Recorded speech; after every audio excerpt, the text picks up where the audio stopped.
my stream music going.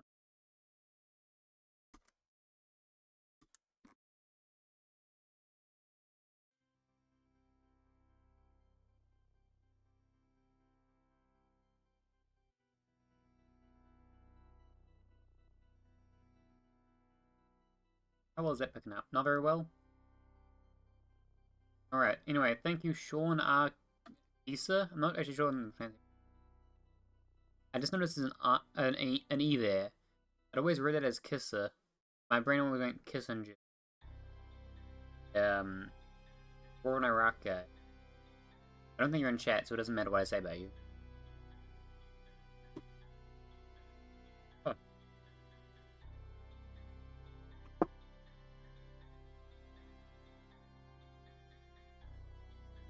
Oh, yo, you are in chat. We're reading Phenomenology of the Spirit by George Wilhelm Friedrich Hegel.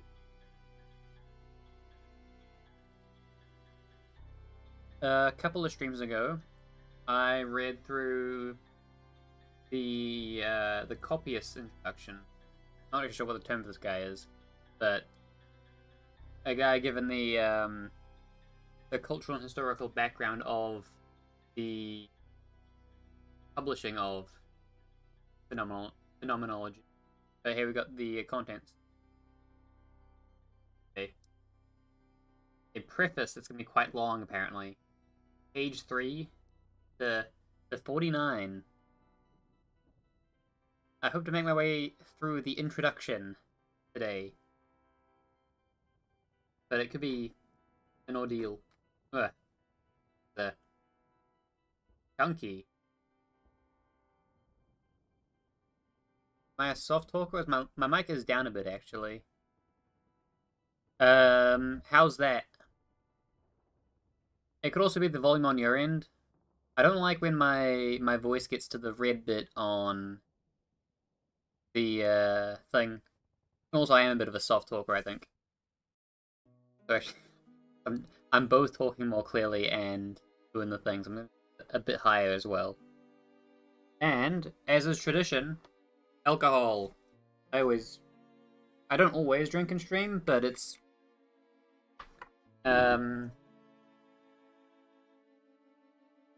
important to drink. I come from a long line of people who consumed moderate amounts of alcohol, but not like in excess. Yeah, he's excitable. I'm not excitable as part of my brand. But I'm also like wary of I don't want to drop something and have that thing make a really loud noise. And my setup is surrounded by things that can be dropped, as in cans. I have so many cans on my desk. I do a good job keeping everything off screen. Ooh. This is the atmosphere. Anyway, I'm gonna read through to the end of the introduction, and then I'm going to go and play some Daggerfall, where I have been running around punching stuff. Sounds like I'm describing sort of an unfocused murder hobo playstyle, but it's actually just I'm doing an unarmed build. That's what I mean by it. Murder hoboism in Daggerfall is not very fun, as far as I can tell.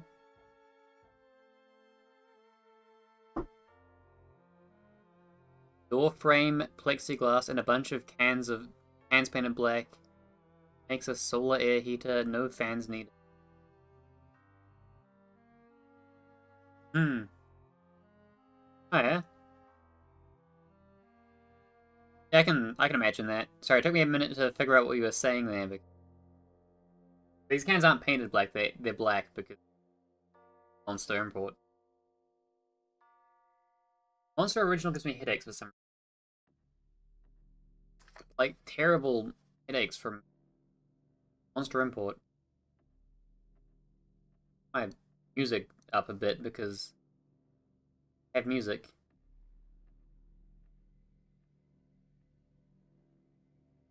but it's also like much quieter than me because I don't want to.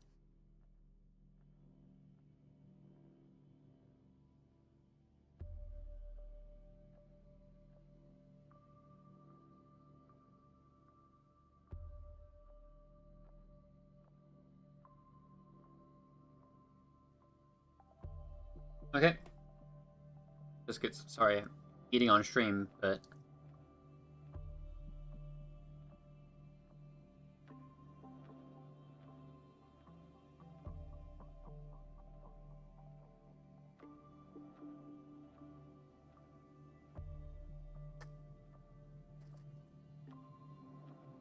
you also need some sort of tubing to connect to your window, so that's even more cost. Oh no, tubing, that's so expensive. I mean, it's a little expensive, but like...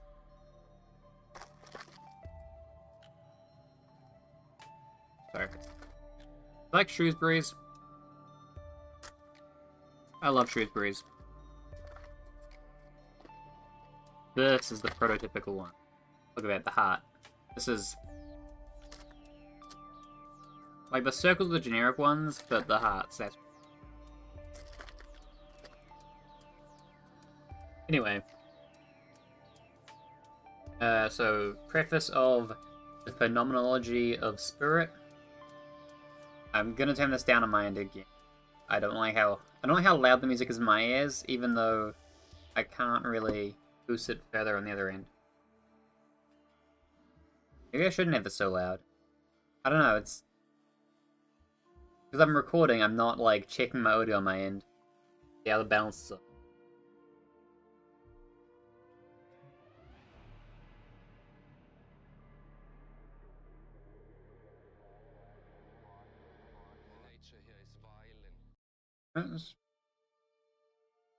Past present, sure.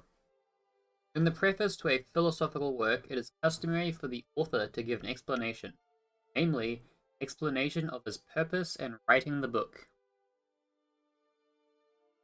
motivations behind it, and I need to zoom in so this is more legible on screen. That is much better, and I need to, like, side? That is even further to the side. Okay, now it's more centered. What did I do? How did that change anything? But let's go a bit. Oh.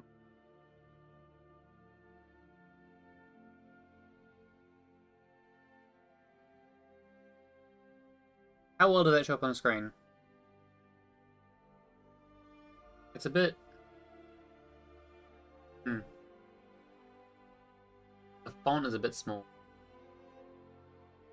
And... Go a bit... 40%? Oh, that's much better, actually. So, in the preface to a philosophical work, it is customary for the author to give an explanation, namely an explanation of purpose in writing the book, motivations behind it, and the relations it bears other previous or contemporary treatments of the same topic. Also, quick point, this is a translation of a book from German, so don't assume the things I'm saying are exactly what Hegel's saying. It's, you know, a translation of 200-year-old German.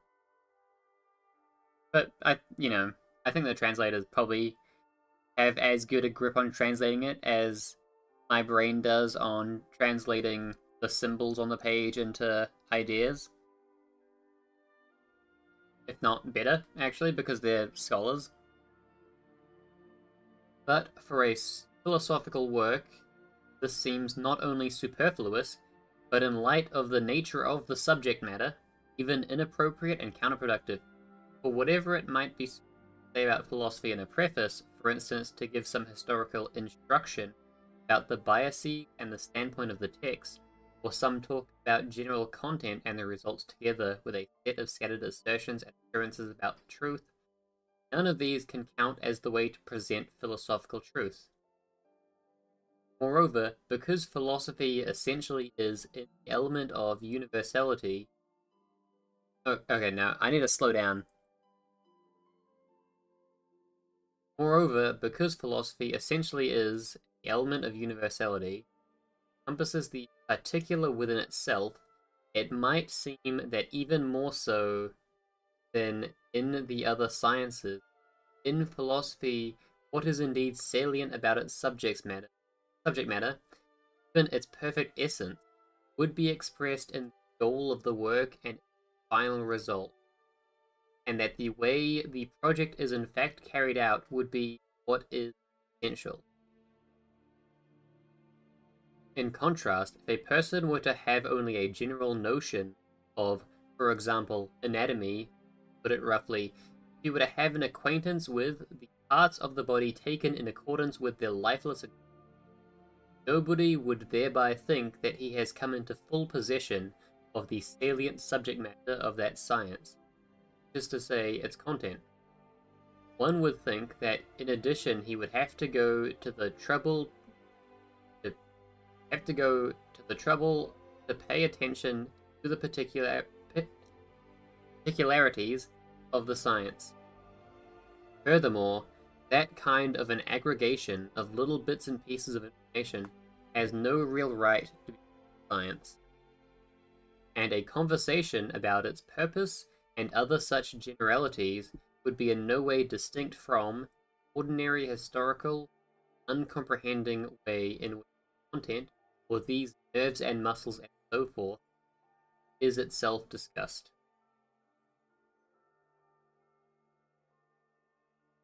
In the case of philosophy, on the other hand, this would give rise to the following incongruity, namely, that if philosophy were indeed to make use of such a method, it would have shown itself to be incapable of grasping the truth. Determining the relation that a philosophical work professes to bear vis-a-vis other efforts at dealing damn, my brain got yoinked. At dealing with the same object also introduces an extraneous and it thereby only renders obscure what is supposed to be at stake in taking cognizance of the truth. The more that conventional option holds that the opposition between the true and the false is itself fixed and set, the more that it customarily expects to find itself in either agreement or in contradiction with any given philosophical system, and, if so, in any explanation of such a system, the more it will only see it one or the other.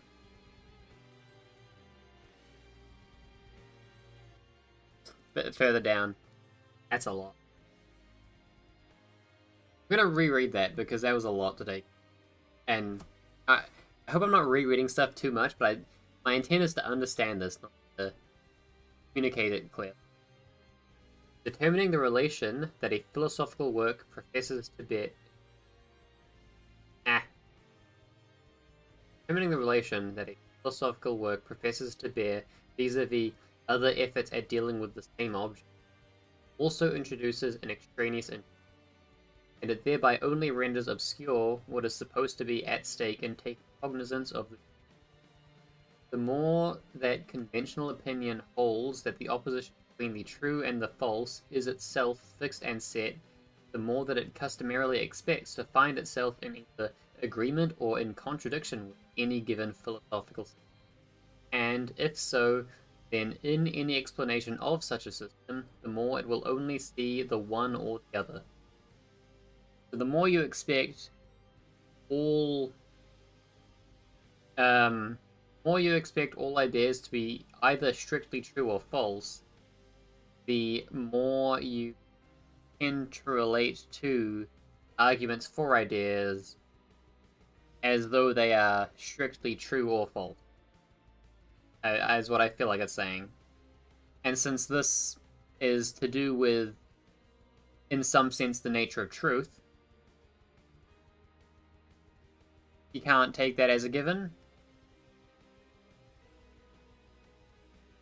It does not comprehend the diversity of philosophical systems as the progressive development of truth as much as it sees only contradiction in that diversity. Okay. The bud disappears when the blossom breaks through. One might say that the former is refuted by the latter. Likewise, through the fruit, the blossom itself may be declared to be a false existence. The fruit emerges as the blossom's truth as it comes to replace the blossom. These forms are not only distinguished from each other, but as incompatible with each other. They also supplant each other. But as incompatible... Wait, no, however, at the same time, their fluid nature makes them into moments of organic unity. They are not only not in conflict with each other, but rather one is equally as necessary as the other, and it is this equal necessity which alone constitutes the life of the whole.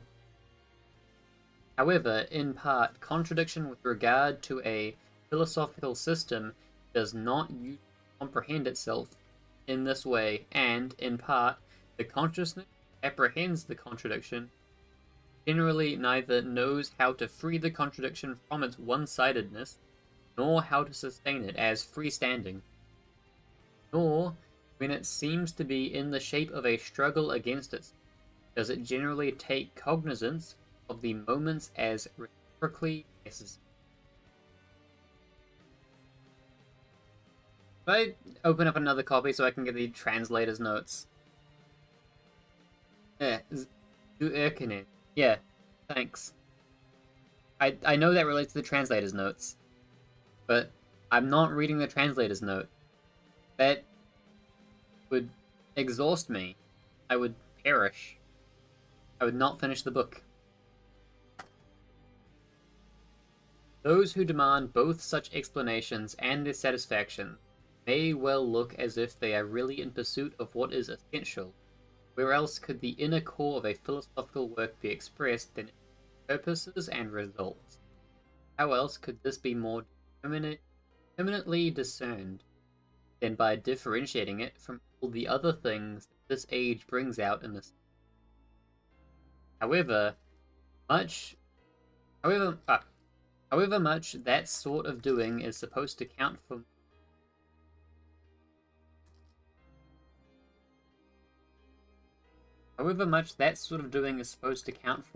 more than just the beginning of, or if it is supposed to count as actual cognition itself, still it is in fact to be reckoned as being little more than a contrivance for avoiding what is really at stake, or as an attempt to combine the semblance of both seriousness and effort, while actually sparing oneself of either seriousness or effort.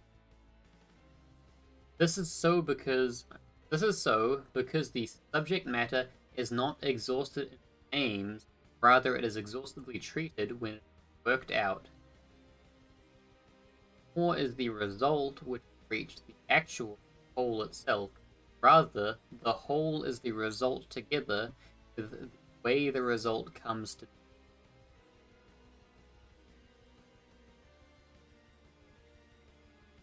I get what he's saying. I'm not sure if he's yeah. That's a tricky one. The aim for itself is lifeless universal in the way that the tendency of the work itself is a mere drive that still lacks actuality. Unadorned result is just the corpse that has left the tendency behind. Likewise, differentiatedness is instead the limit of the thing at stake. It is where the thing which is at stake ceases, or it is what that thing is. To trouble oneself with such purposes or results, or to make distinctions and pass judgments, one or the other, thus an easier task than it might seem. Instead of occupying itself with what is at stake, this kind of doing has always thereby gone one step beyond. Instead of dwelling on the thing at issue and getting itself in it, that sort of knowing always grasping at something else. It instead remains in being at one with itself as it is at one with the at issue, and gives itself over.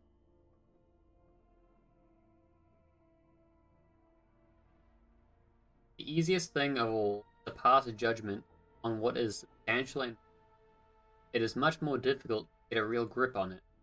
And what is the most difficult of all, both to grasp what it's easy and to give a full exposition, that is, the beginning both of cultural education and of working one out of the immediacy of substantial life must always be done by acquainting oneself with universal principles and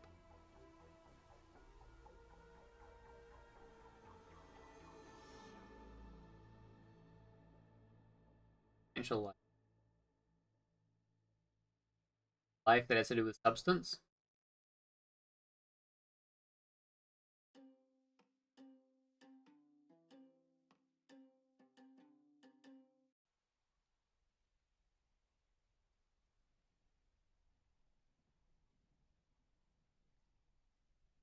Having done that, one can then work oneself up to the thought of what is at stake and, of no less importance, to giving reasons for one's thoughts on. One must one must grasp the subject matter's and rich fullness according to its determinateness, and one must know both how to provide an order of it and to render a serious judgment about it. However, the commencement of cultural education first of all also have to carve out some space for the seriousness of filled life. In turn leads one to experience of the crux of the matter, so that even when the seriousness of the concept does go into the depths of the crux of the matter, this kind of acquaintance and judgment will retain its proper place in.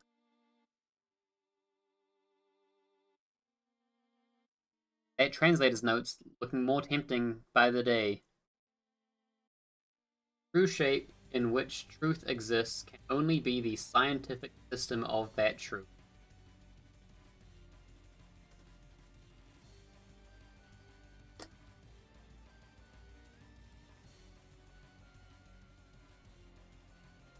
To participate in the collaborative effort at bringing philosophy nearer to. Oh, right, they use the word science in this to mean philosophy.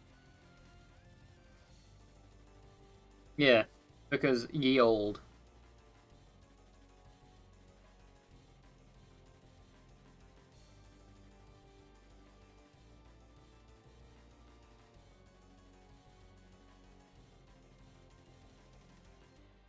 He's not professing scientism here.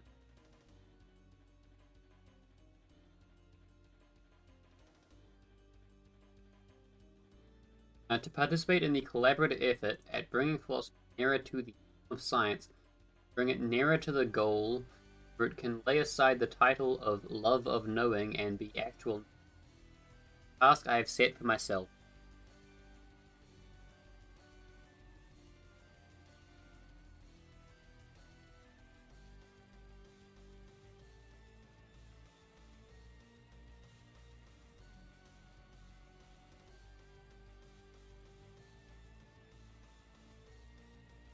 The inner necessity that knowing should be science lies in the nature of knowing, and the satisfactory explanation for this inner necessity is solely the exposition.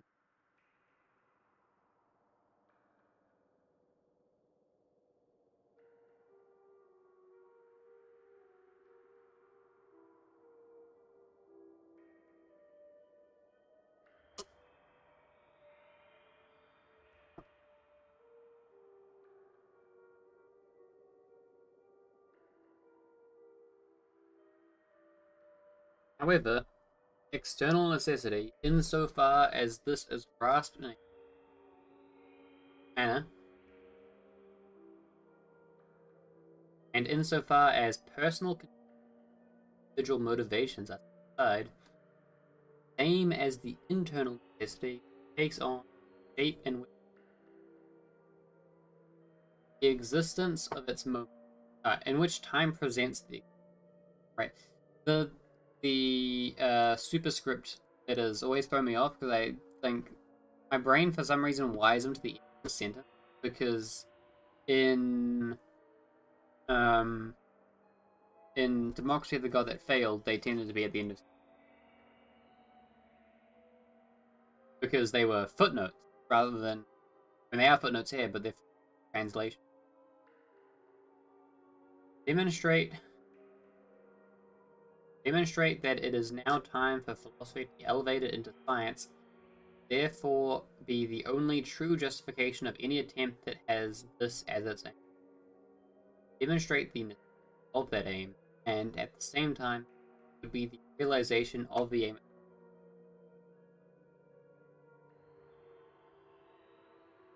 And by science, yeah, they just mean system of knowledge. They don't mean science as in like scientific method.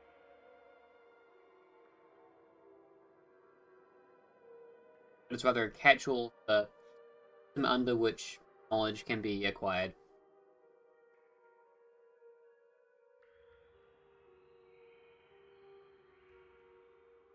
Uh, in positing that the shape of truth lies in its scientific rigor, or, what is the same thing, in asserting that truth has the element of its existence solely in concept, I do know that this seems to consciousness match only. Consciousness is matched only by its pervasiveness.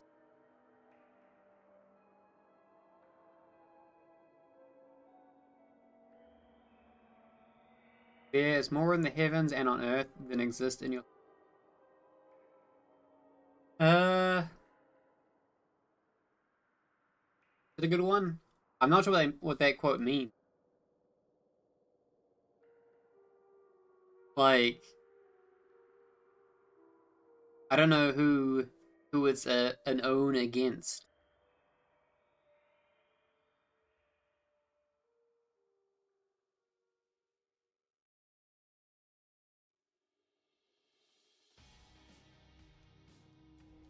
Anyway, where was I? Does thus does not seem completely gratuitous of an explanation of this contradiction, even though at this stage such an explanation can amount to the same kind of dogmatic inference it opposes. However much, that is to say, the true exists only in what, rather exists as what.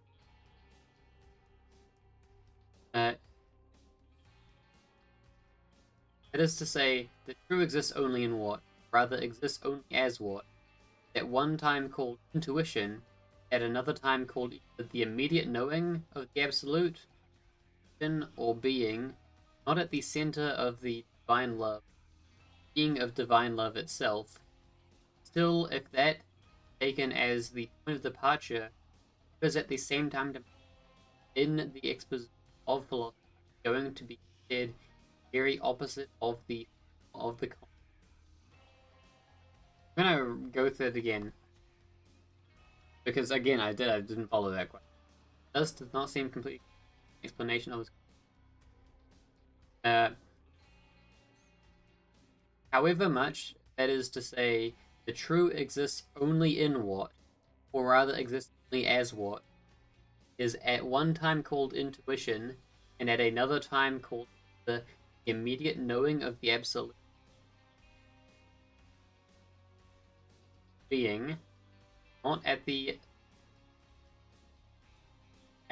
center of the divine love, but the being of divine love itself. Still, that is taken as the point of departure. What is going on here? Hey Sean, help me with it.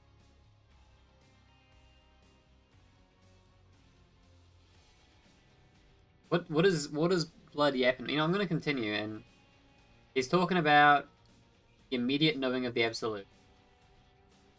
Intuition. Is he just complaining about intuitionism here? Like, okay, sure. Yeah. But I mean religion, that's a different entirely. Immediate knowing of the absolute. that just means intuition, sure. The absolute is not supposed to be conceptually grasped, but rather to be felt and intuited. It is not the concept, but the feeling and intuition of the absolute supposed to govern what is said of it.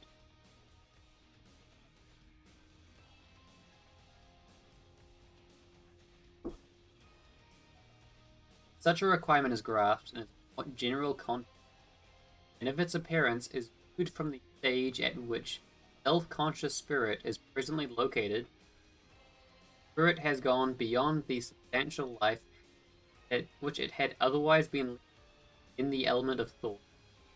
It has gone beyond this immediacy of faith, beyond the satisfaction and security of the certainty that consciousness had about its reconciliation with essence, gone beyond the present, or the inner as well as the outer of that essence.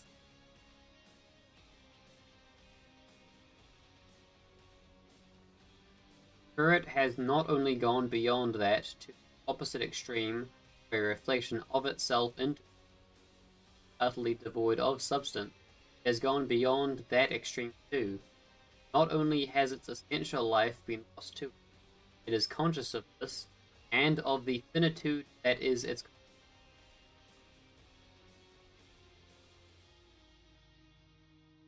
Okay, you could have just said this. Coherent, kinda hard to follow, you know? Turning itself away from such leftover dregs, spirit, while both confessing to being mired in wicked viling itself, now demands from philosophy not knowledge of what spirit is, rather it demands that it again obtain the substantiality and the solidity, and that is philosophy that it attain this. Yeah.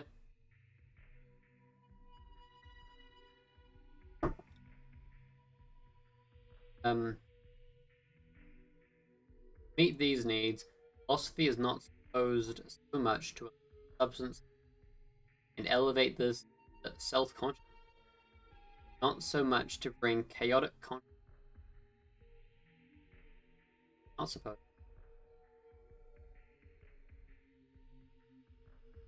Yeah. Not so much to bring chaotic consciousness back both to a well thought out order and to of the concept, but instead to take what thought has torn asunder and then to stir it all together into a barn, suppress the concept that makes those distinctions, and then to fabricate this feeling of essence.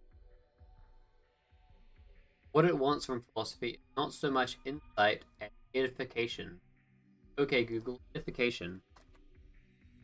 I hear this word a lot, but I'm not entirely certain on it. Moral or intellectual instruction of or instruction or improvement of something.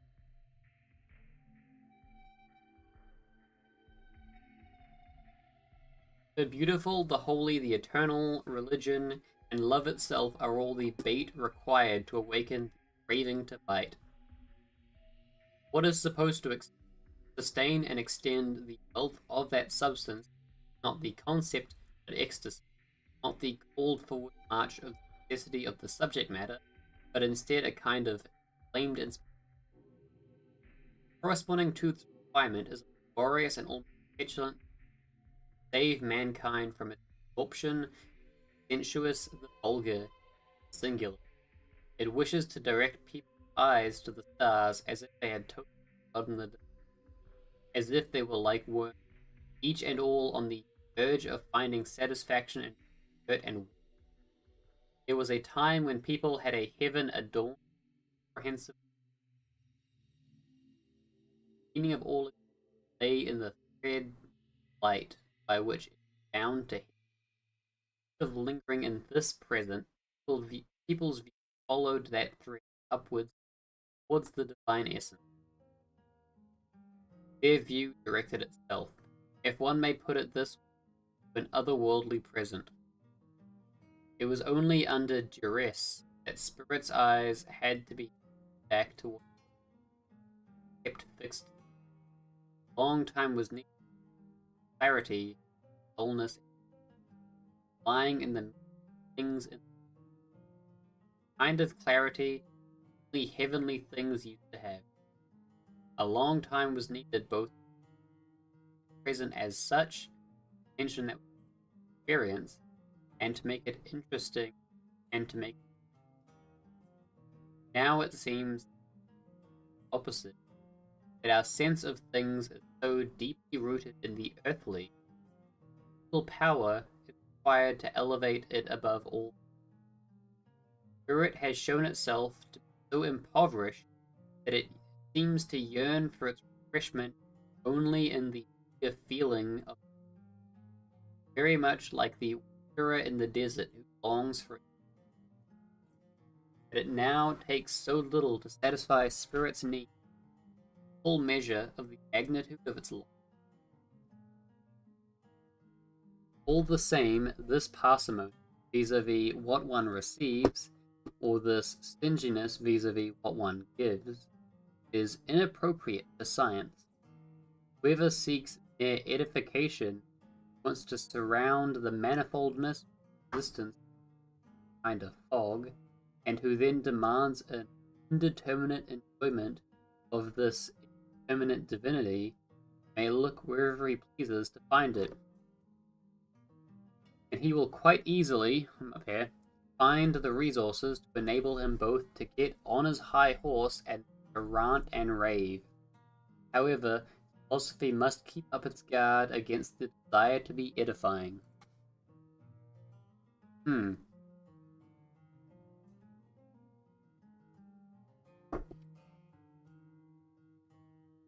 Even to a lesser extent, this kind of science-renouncing self-satisfaction claim that such enthusiasm and obscurantism is itself a bit higher than science. This prophetic prattle imagines that it resides at the center of things, indeed that it is profundity itself, and doing determinateness, the horos, with contempt. It intentionally stands aloof from both the and from necessity, holds to be a type of reflection at home in mere finitude. However, in the way that there is an empty breadth, there is also an empty depth. Just as likewise there is an extension of substance that spills over into finite diversity, without having the power to keep that diversity together, this is an intensity without content.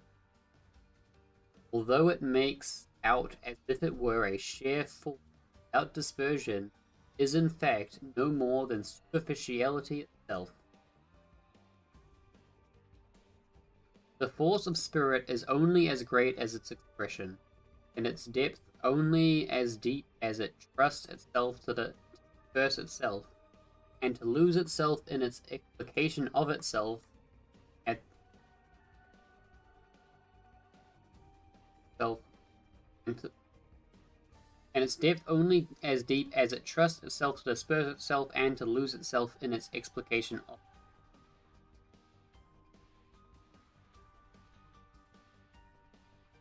I need sorry, why was I beeping? I need to watch my own streams so that I have a viewer. That'll help. The algorithm. All those people that seriously want to watch someone read Phenomenology of Spirit by Hegel.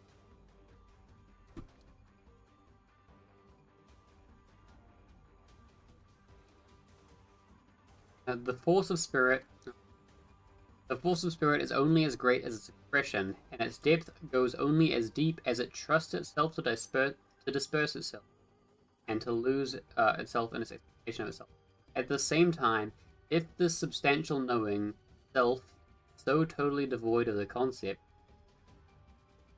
at the same time, if this substantial knowing itself if this substantial knowing, self so totally devoid of the concept, pretends to have immersed the very ownness of the self in the essence, and to philosophize in all holiness and truth, then what it is really doing is just concealing from itself the fact that instead of devoting itself to God, it has, by spurning all moderation and determinateness, instead simply given itself free rein within itself to the content of that content, and then, within that content, given free rein to its own arbitrariness. While abandoning themselves to the unbound fermentation of the substance, proponents of that view suppose that by throwing a blanket over self-consciousness and by surrendering all understanding, they are God's very own. They are those to whom God imparts wisdom. What they in fact receive and what they give birth to in their sleep are, for that reason, only dreams.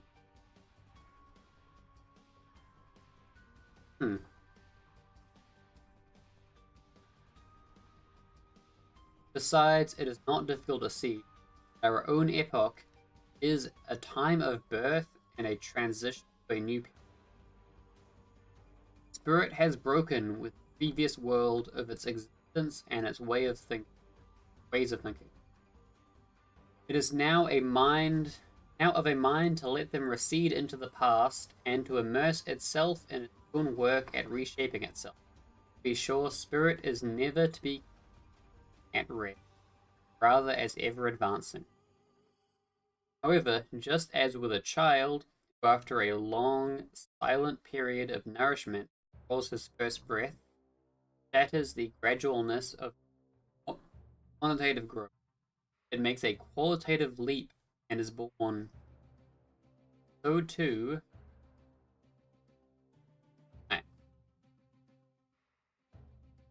in bringing itself to purity, spirit ripens slowly, quietly, dissolving bit by bit the structure of this world, tottering condition only influenced by its individual.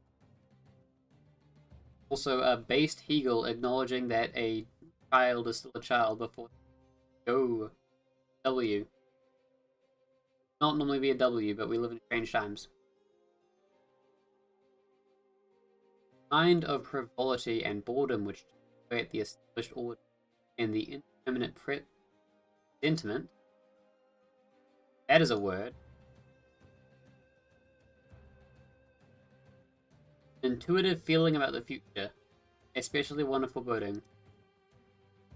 The kind of frivolity and boredom play at the established order and the indeterminate of the future, of what is yet unknown, are all harbingers of imminent change. Gradual process of dissolution, which has not altered the physiognomy of the whole, is interrupted by the break of day. In a flash and a single stroke, brings to view the structure of the world.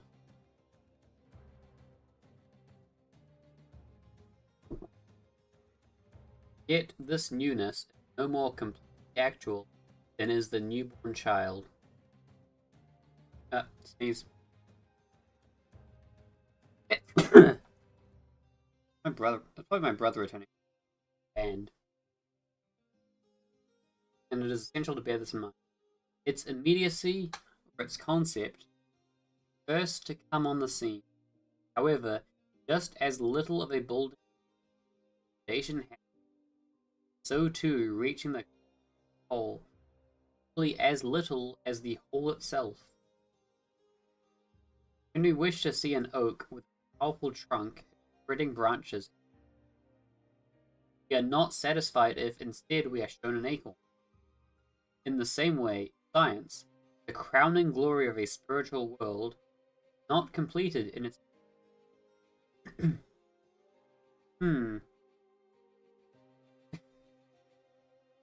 My intuitive brain says, mustard seed, acorn, question mark.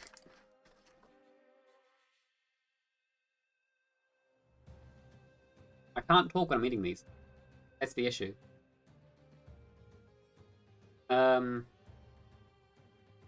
Beginning of a new spirit is the outcome of widespread diversity of forms of cultural formation. It is both the prize at the end of a winding path, just as it is the prize won through much struggle and effort. It is the whole which has turned into itself from out of its extension, come to be the simple concept of itself. The actuality of this whole, those embodiments which, having become moments of the whole, can develop themselves anew and give themselves a figuration, but this time in their new element, in which itself has come to be.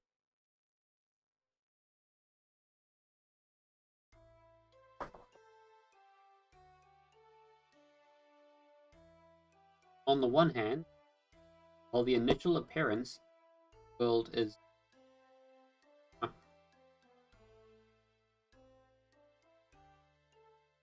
while the initial appearance of the new, just the whole enshrouded in its simplicity, or its universal ground, still, on the other hand, the wealth of its bygone existence, in recollection, still current for consciousness. In that newly appearing shape, consciousness misses both the dispersal and the particularization content. Oh, that's my nightmare. I hate the particular. I've always had a deep disdain for the. I don't know. Is that normal?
Anyway, I hate the particular.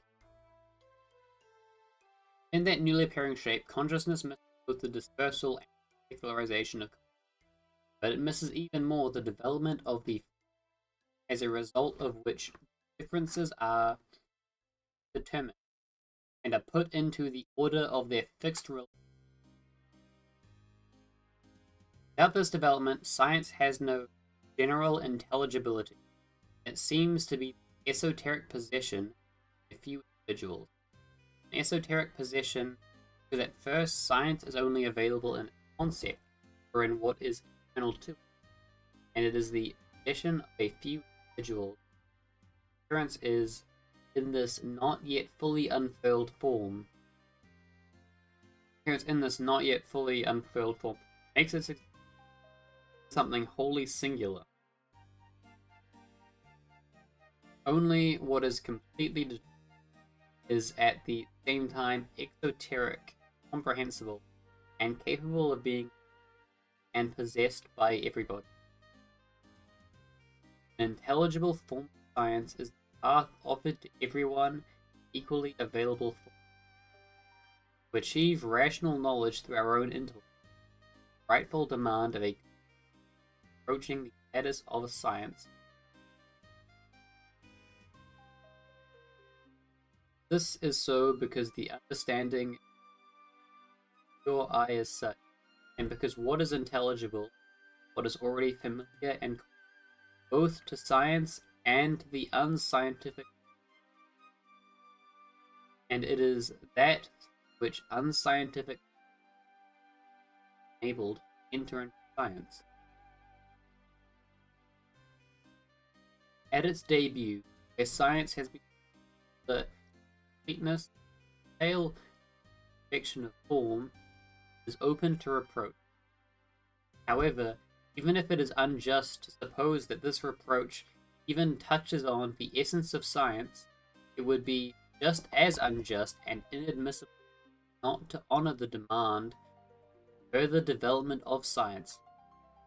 This opposition seems to be the principal knot scientific culture currently struggling to lose, and which it does not yet properly understand.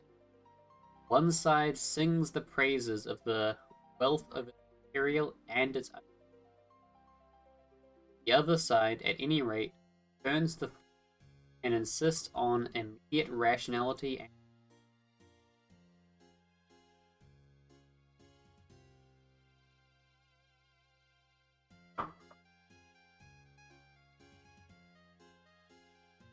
even if the first is silence, whether by force of truth alone or just by the bluster side, even if it feels overwhelmed by the basics of subject matter at stake, still, for that, by no means satisfied about those.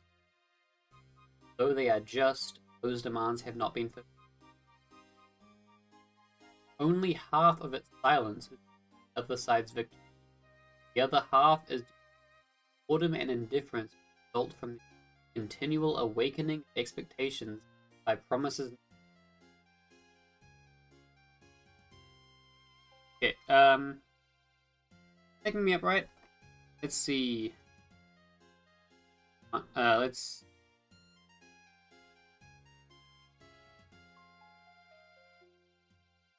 I'm gonna tweak my filters, I think. Okay. Yeah, that's much better. When it comes to content, at times the other side. Up. Brain stop.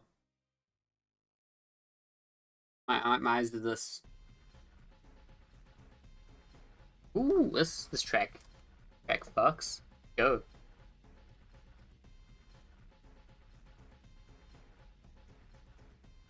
When it comes to content, at times the other side certainly makes it easy for itself to have a vast breadth of such content at its disposal. It pulls quite a lot of material into its own domain.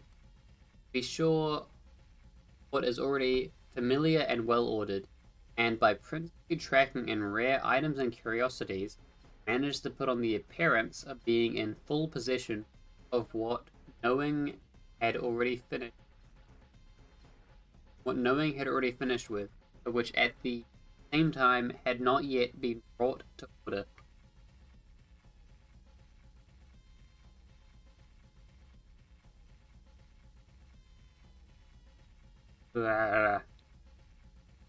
It thereby seems to have subjected everything to the absolute idea, and in turn the absolute idea itself therefore both seems to be recognized in everything and to have matured into a wide-ranging. However, if the way it spreads itself out is examined more closely, it turns out to have come about as a result of one and the same thing, giving itself diverse shapes, but rather as a result, not to have come about as a result of one and the same thing giving itself diverse shapes, but rather as a result of the shapeless repetition of one and the same thing, only externally applied to diverse material, and which contains only the tedious semblance of diversity. The idea, which is true enough for itself, in fact remains ensnared in its origin, as long as the development in nothing but the repetition of the same old formula. There's something at my feet. A couple things at my feet.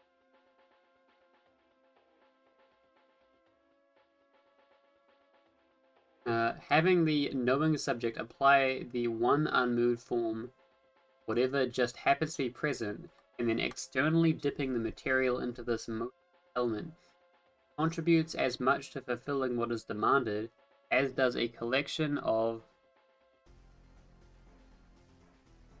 Oh, I just changed the hour. Official 1 hour ago.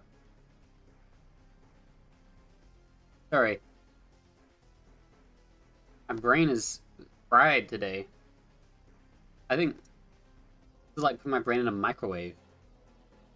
Listen to that one not very rare Wojak where it's the guy with the microwave and he's got his brain in it. You know the one. You guys all look at Wojaks as much as I. Where was I?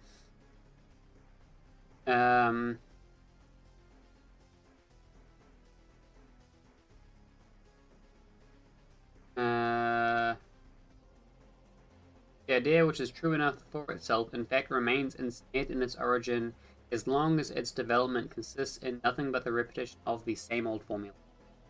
Having the knowing subject apply the one unmoved form to whatever just happens to be present, and then externally dipping the material into this motionless element, contributes as much to fulfilling what is demanded as does a collection of purely arbitrary impressions about the content. Rather, when what is demanded is shapes to originate their richness and determine their differences from out of themselves, this other view instead consists in only a monochrome formalism. He arrives at the differences in material because the material itself has already been prepared for it and is something well known. In doing so, this formalism asserts that this monotony and abstract universality is the absolute. It assures us that any dissatisfaction with such universality is only an incapacity to master the absolute standpoint, a firm grip on it. However much there was once a time when the empty possibility of imagining things differently was sufficient to refute a view, and however much the general thought, the same mere possibility had also at the time the entirely positive value of actual cognition. Nonetheless, nowadays we see a universal idea in this form of non-actuality, all value attributed to it.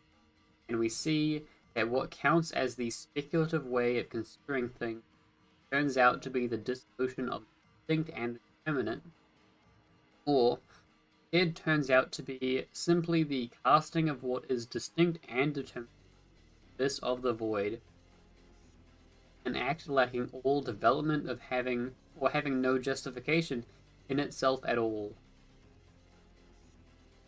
Okay, I'm gonna take another drink.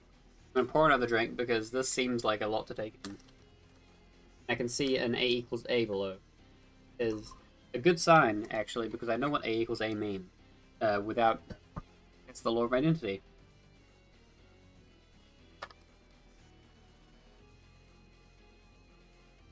Absolute ID. Erkant. Is this why people do that pretentious thing where they use the translated word? You know, Hegel talked about a Versustellung or a Vorstellung.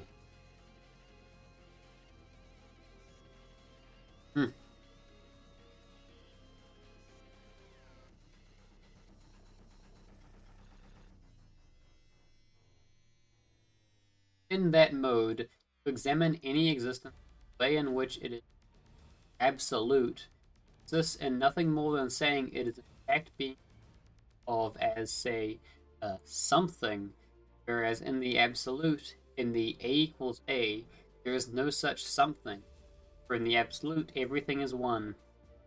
To oppose this one bit of knowledge, namely that in the absolute, everything is the same,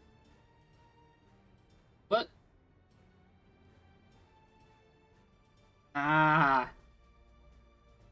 Okay. Examine any existence in the way in which it is in the absolute.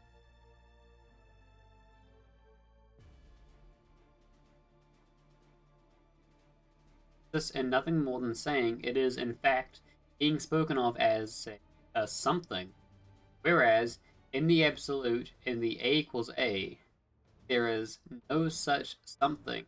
For in the absolute, everything is one. Propose this one bit of knowledge, namely that in the absolute everything is the same, knowledge which makes distinctions, which has either for seeking and demanding to be fulfilled. It is to pass off its absolute as the night in which, as one said, all cows are black.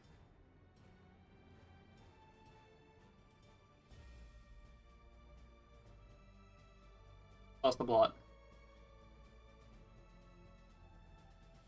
To pass off its absolute night in which, as one says, all cows are black, utterly vacuous and naivete.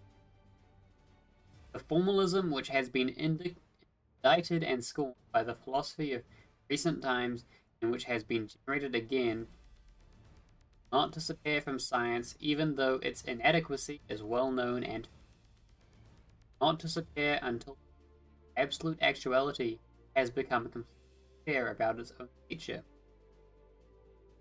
Taking into consideration that working out any general idea is made easier by first having it right before us, it is worth indicating here, at least very roughly, those ideas are, at the same time,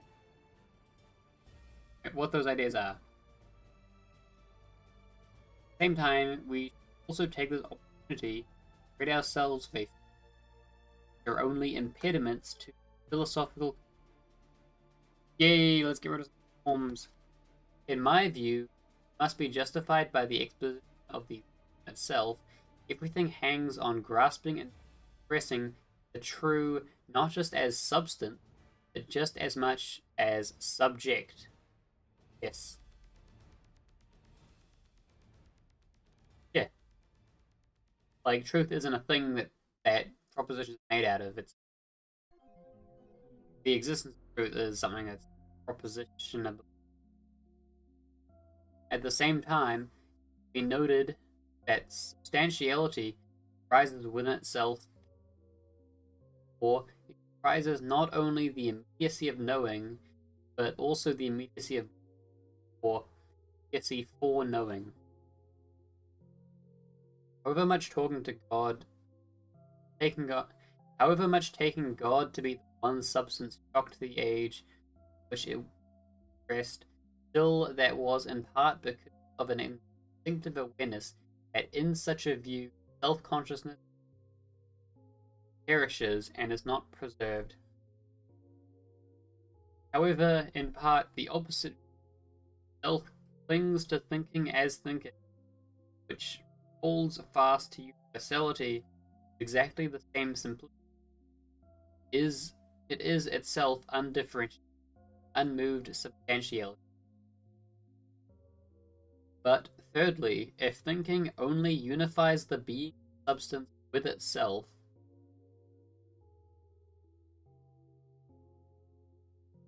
and grasps immediacy, vision grasped as, then there is the issue about whether intellectual does not then itself relapse in and thereby present actuality itself in a fully non-actual. Yeah, sure. I'm gonna give it a sure. I think I get it, but I couldn't express it. Furthermore, the living substance, the being that is in truth subject, or what amounts to the same thing, it is in truth actual only insofar as it is the event of self-positing, or that it is the mediation of itself and its becoming other.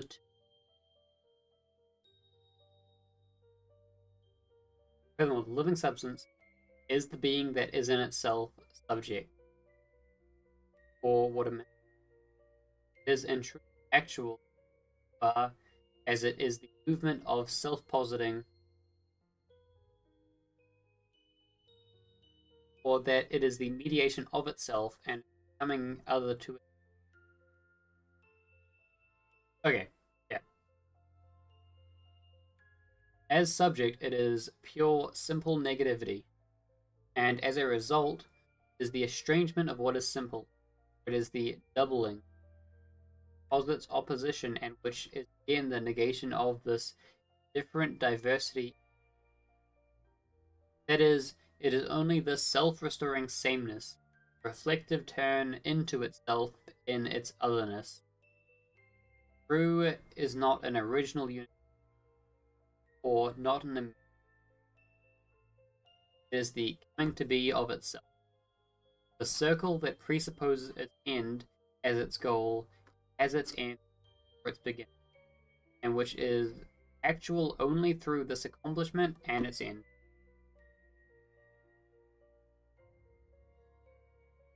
The life of God and divine cognition might thus be expressed as a game love plays with itself. If this idea lacks the seriousness, suffering, patience, and the labor of the next, then it lowers itself into edification, even into triteness. In itself, that life is an unalloyed sameness and unity with itself. In such a life, there is neither anything serious in this otherness, nor in overcoming this alienation.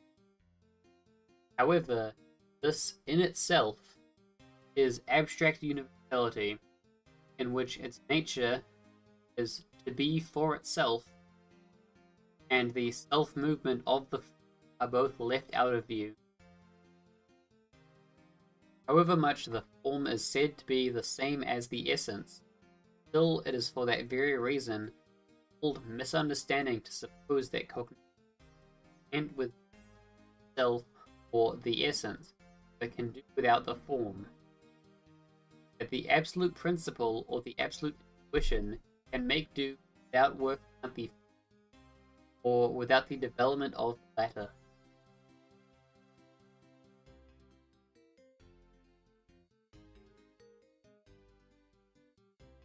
Yeah, okay. Precisely because the form is as essential to the essence as the essence is to itself.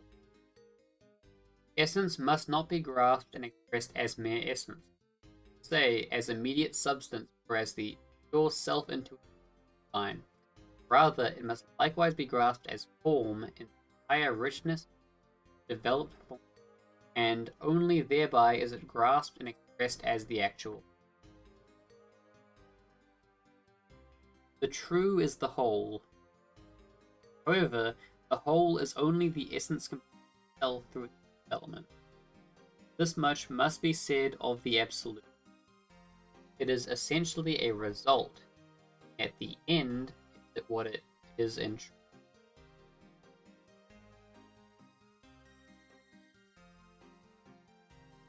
truth.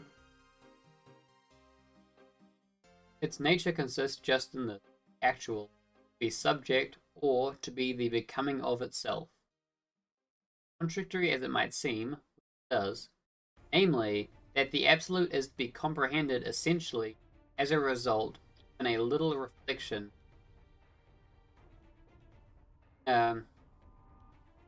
As contradictory as it might seem, that the absolute is to be comprehended essentially as a result, even a little reflection will this mere semblance of contradiction in its rightful place.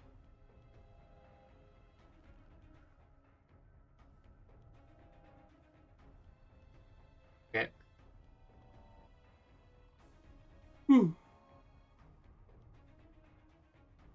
Beginning, the principle, or the absolute as it is at first, or as it is immediately expressed, is only the universe. But just as my saying all animals hardly count as an exception to zoology, it is likewise obvious that its absolute divine, eternal, and so on, not express what is contained. And it is only such words which in fact express intuition as the immediate.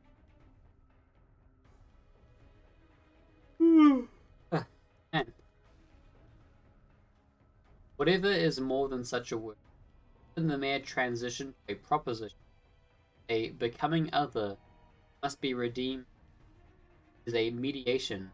However, it is this mediation which is rejected with such horror, as if somebody, in making more of a mediation than in claiming both that itself nothing absolute and that it no way is in the absolute, would be abandoning absolute definition or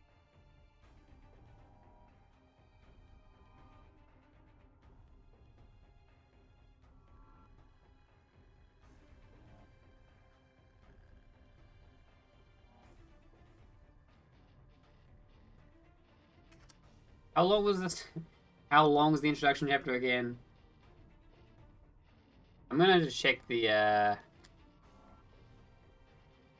just on wait. Sorry, preface. How long is the preface? And it goes until page 49. I'm at page 40. I am not making it through, man. It's gonna take 3 hours. Pages are so dense. Like, on golly. However, this abhorrence of mediation stems in fact from a lack of acquaintance with the nature of mediation, nature of the absolute. This is so because mediation is nothing but self-moving self-equality, or it is a reflective turn into itself, moment of I existing for itself, pure negativity, or simple coming to be. I or coming to be, this mediating is, on account of its simplicity, immediacy in the very process of coming to be, and is the itself. Hence, reason is misunderstood if reflection is excluded from the truth, and is not taken to be a positive moment of the absolute. I'm not passing this because my brain stopped. Go to page 14.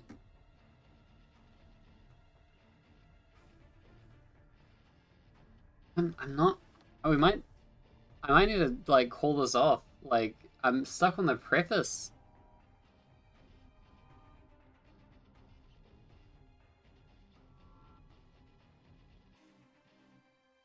Might be because I'm drinking. But I'm not like crazy. I didn't have a very large dinner. Daggerfall. I'm out. I'm tapping out. Sorry, blood. We're moving to the other game. Oh.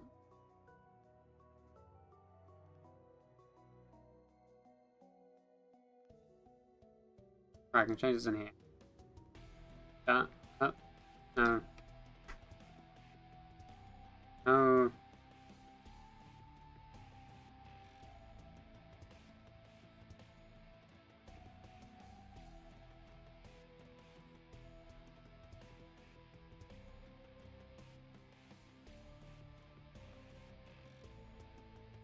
I can stop my music.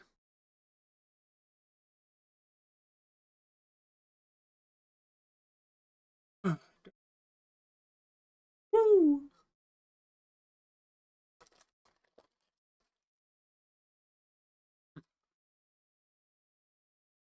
Biscuit. Mm-hmm.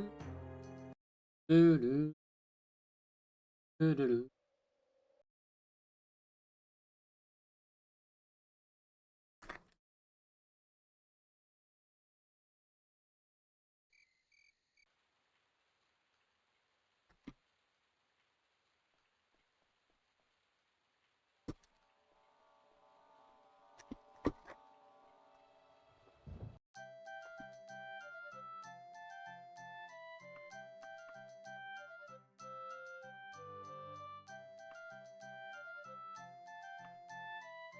Susa, Agenus, Asusa.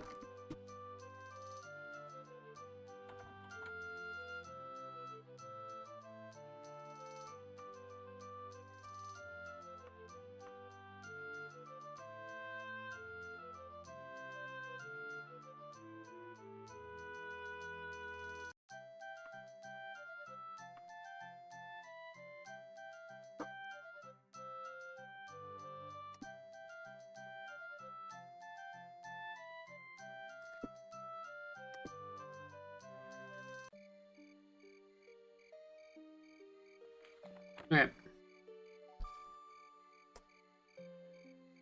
I gotta find stuff about Bluephilim, but let's... Osusa.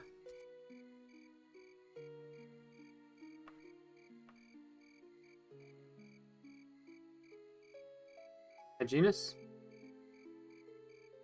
Oh.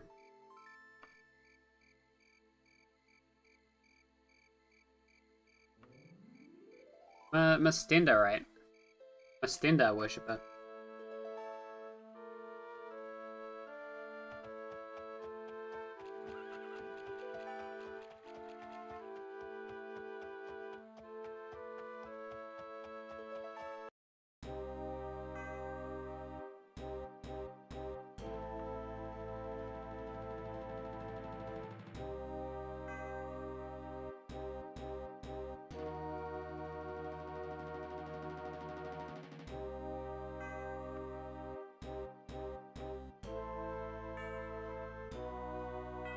Lost Talisman.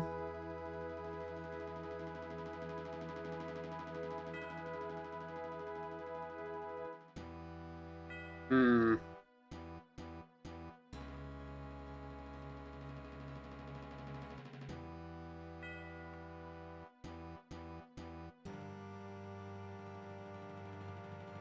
Okay. Go to Bamator.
Here is Huxley.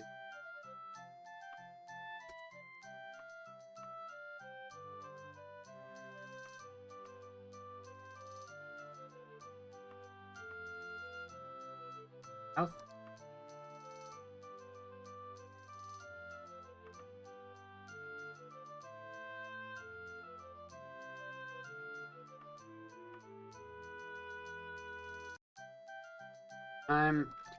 Let's rest 5 hours.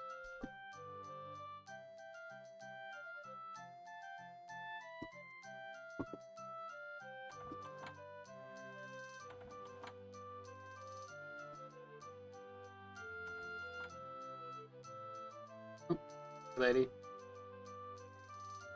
Yeah. Ow.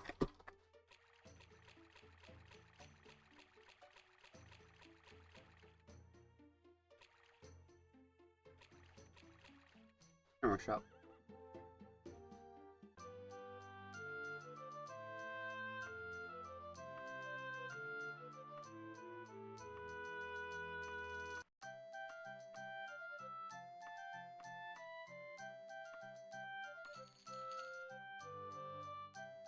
Come on.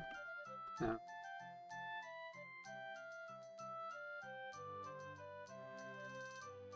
Mithril. I like they sell mithril stuff. Not gonna buy it though.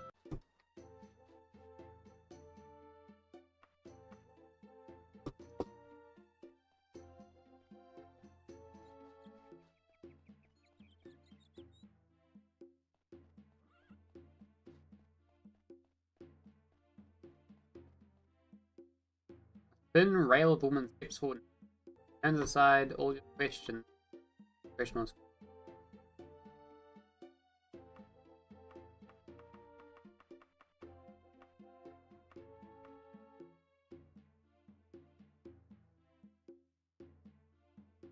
The King's Gnome. King Mug.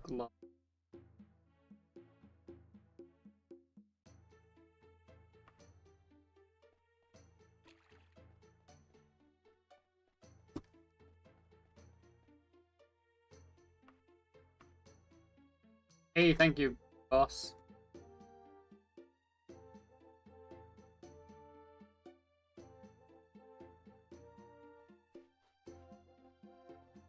That one? Not even close.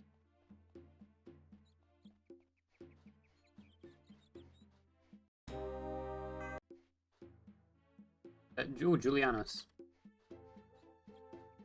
I can't remember what Julianus does. Okay, Google, what does Julianus do?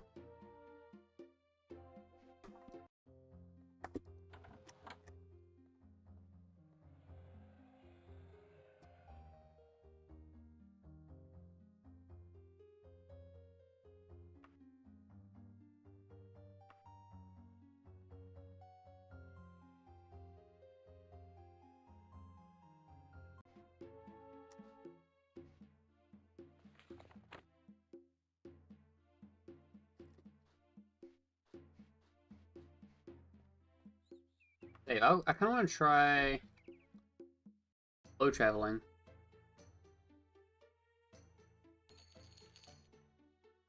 Let's back to the camp out.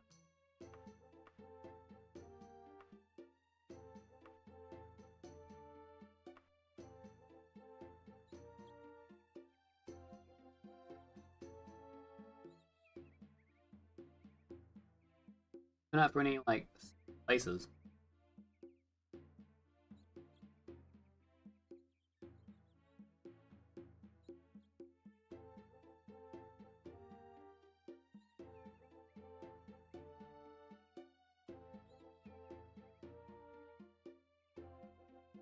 Great expanse.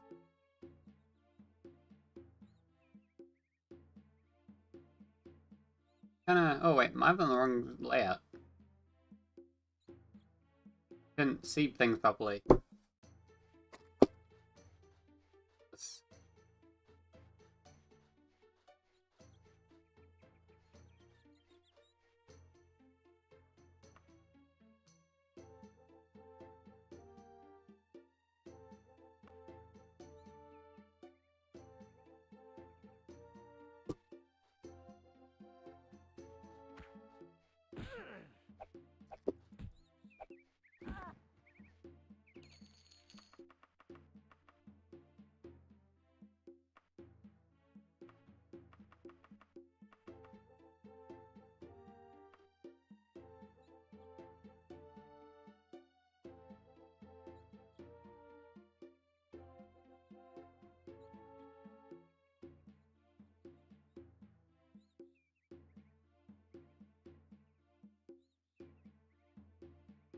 Slightly faster.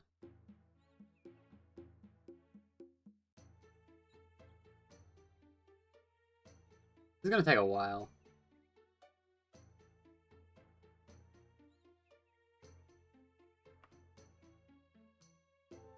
Started from Bimator. A good chunk of the way. Let's commit to this.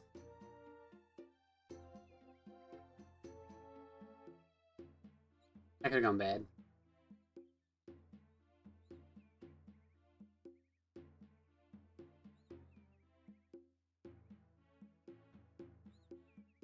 Big open flat. Let's go.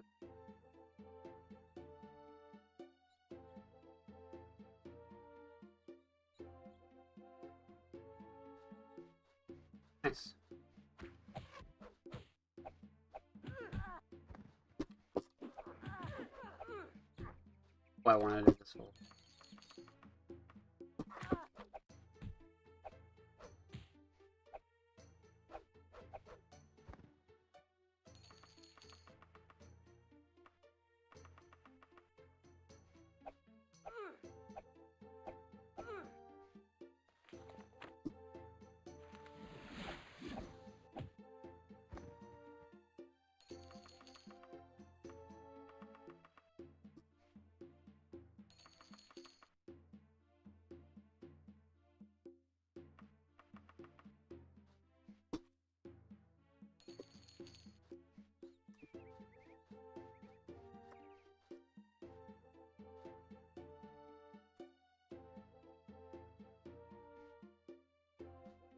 Okay then.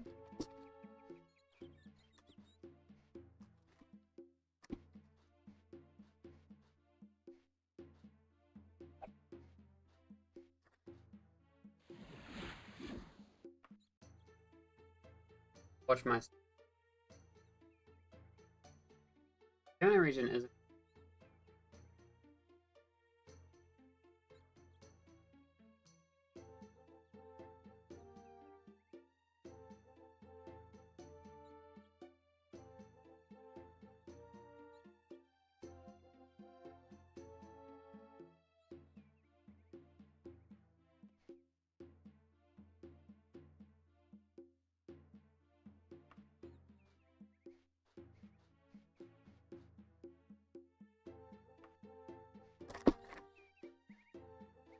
So X...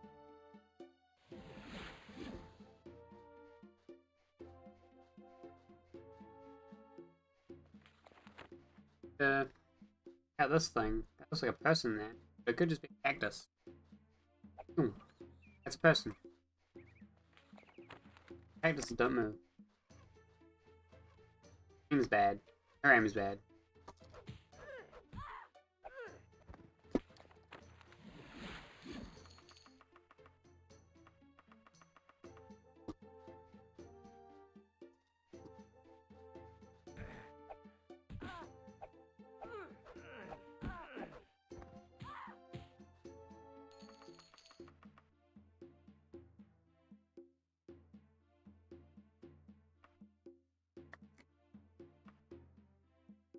That was a...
Ah, you.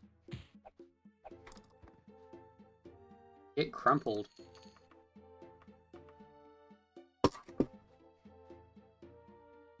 Enemies? Oh, more than one.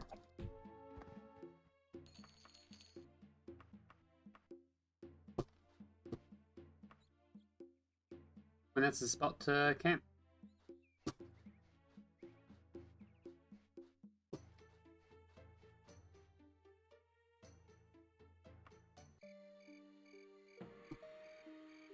Ah, shit. Fuck. Let's just load. Screw it. I don't want that.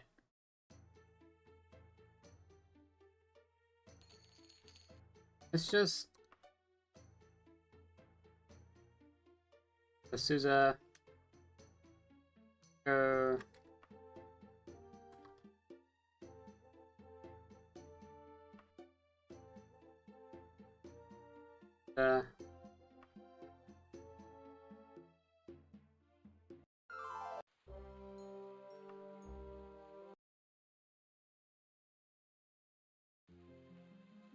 Go.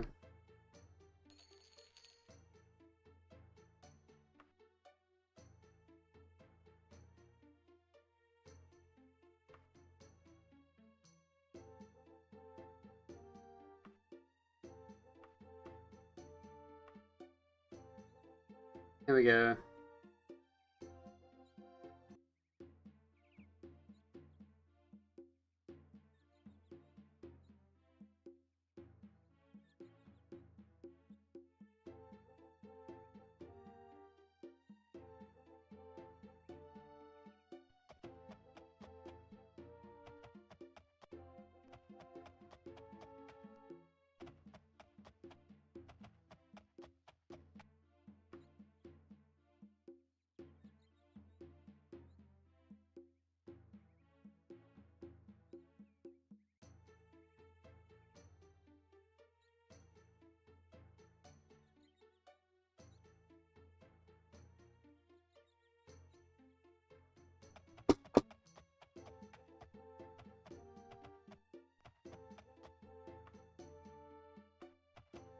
That looks like a place worth like going and beating up.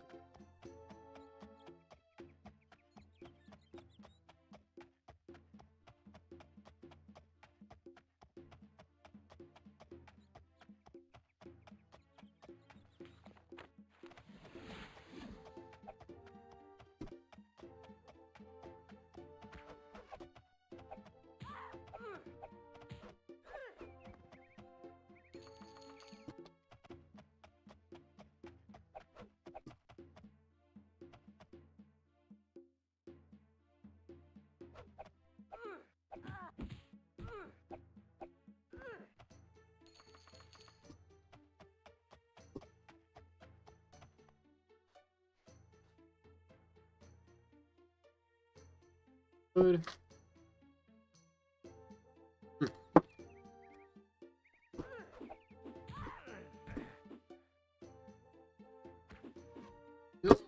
Garbage.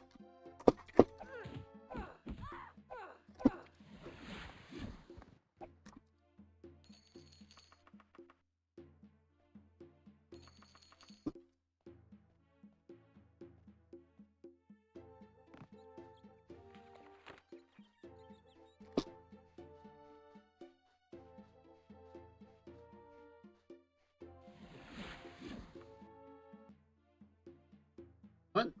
Why did I die? What the fuck did I die there? Was I poisoned? Or was there an enemy just...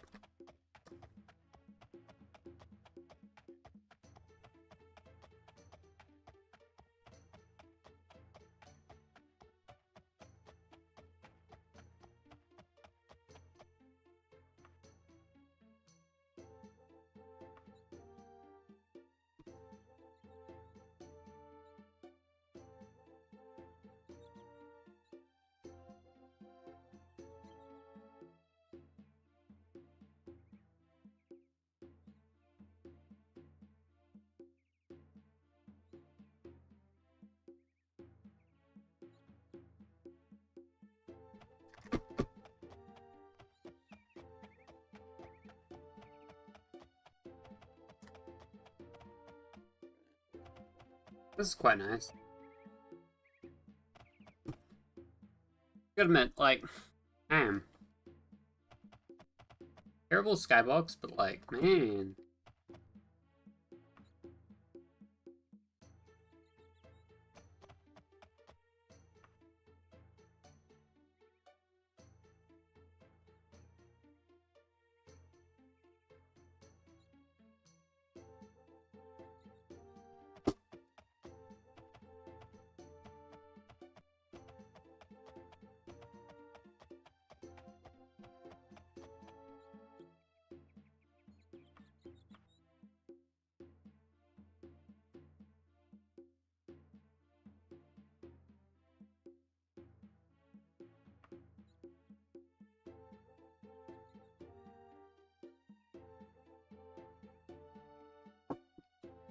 Ooh, mountains.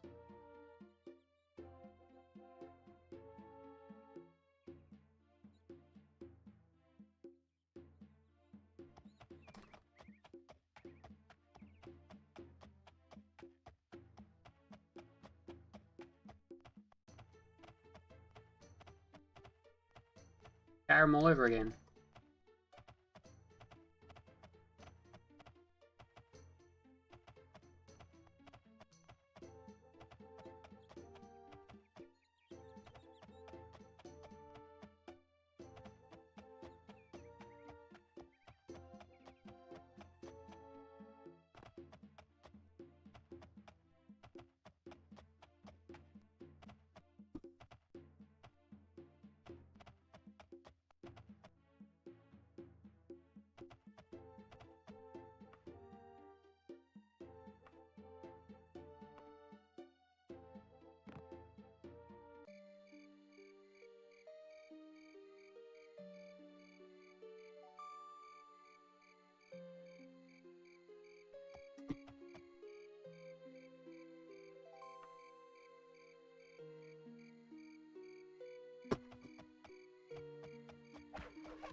Hmm.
Nhung.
Hey, I intentionally got repel mode.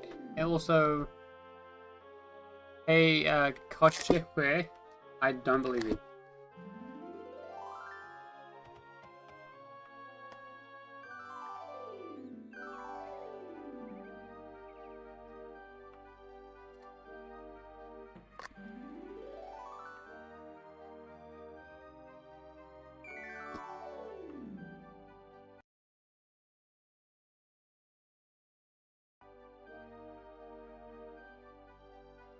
An hour.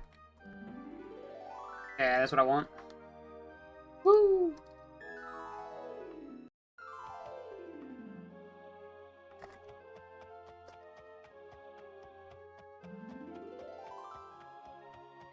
Go. Like, does it matter? I really want his reputation. Also, money. I have like between the banks, that's like 3K.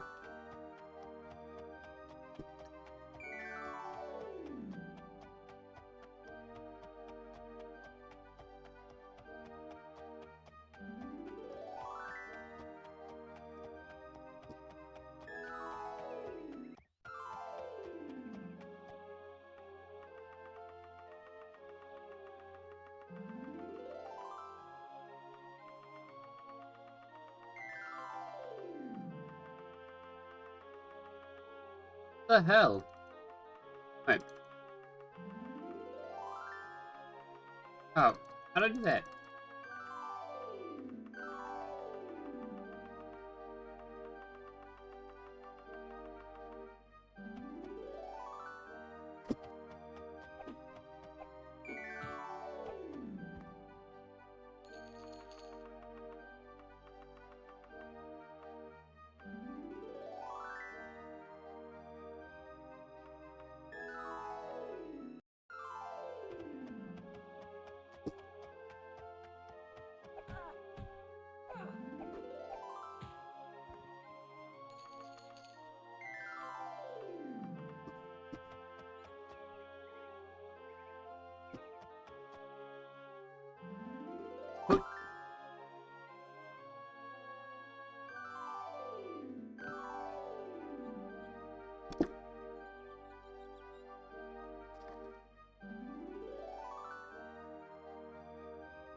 Right.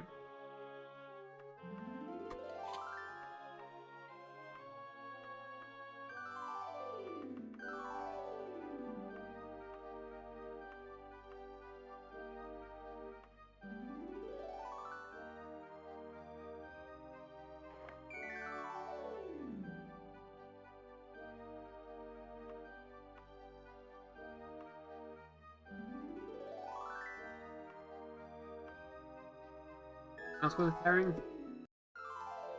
3.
Oh, nice.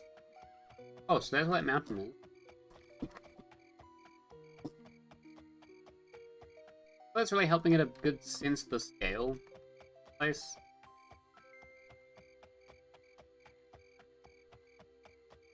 Would be interesting to play a game of this where I only use that method of travel.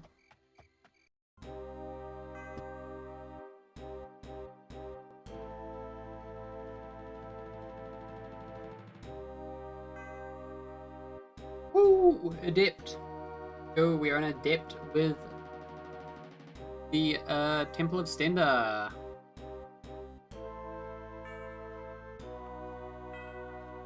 Train me to dodge.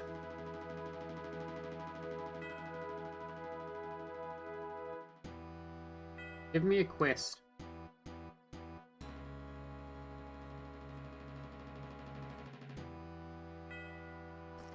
As a citizen of Azusa has requested the temple's aid in curing oneself of lycanthropy or werewolfism. We don't know what that will entail, but we're happy to Tamriel's beast. Need to send some combat-ready person to aid. Sure, I've never done one of these before, so let's go find Tilpete in the Woodsmith residence to the northwest of here. That's our poor infected soul. Go northwest. Northwest.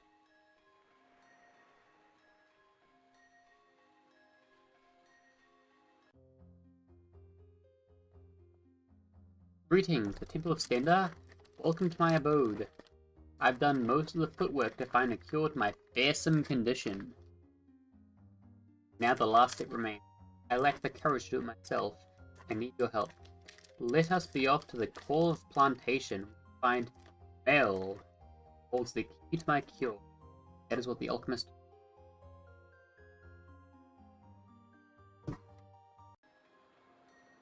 Log.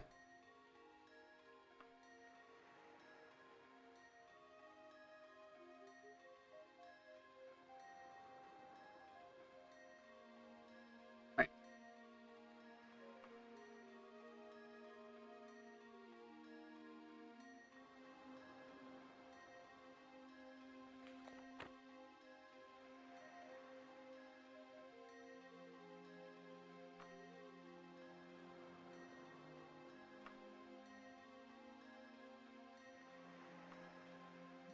Mug Lodge.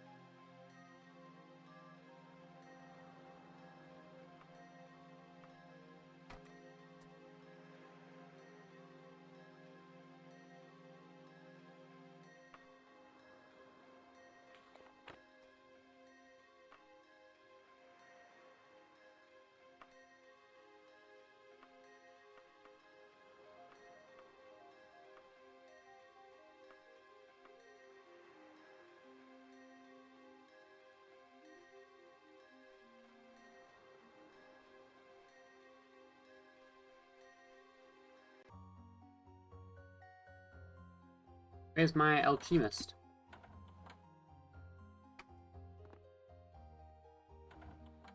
Are you the alchemist? Yes! Philpe leans down and speaks to the child. Excuse me, you're Meld, aren't you? The child nods cautiously in response. Philpe begins unpacking several vial of blood. Okay, healer, what do we have to do? Get this kid to then get ready to run, because you understand why he kept these details. Assuage any hesitation on your like me.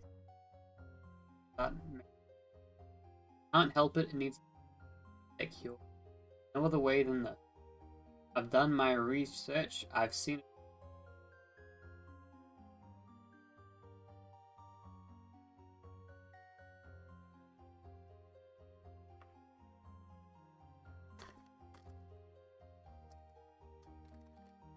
You agreed to help Philpe get cured, and this is the price to pay. You send him outside so you can calm the child down. Convince Mel to devil flood as easy as escape.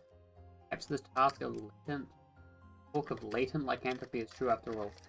Take longer where he starts groaning and writhing. Sculpte pops into the room, sobbing with relief. I can feel it. The moment of the transformation, I knew it.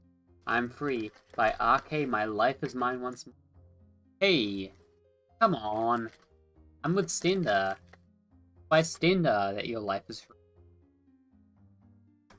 Thank you, Adept. The Temple of Stenda has my thanks forevermore. Gain no reward, but hope the temple has a very firm ally in Azusa. Sculpte will no more suffer from lycanthropy. Yep. I mean, I just, oh.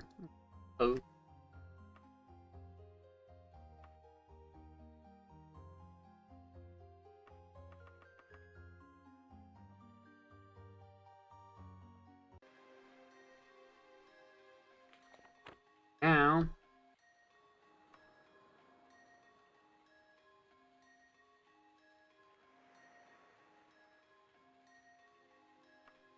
What was this one? Spring mug?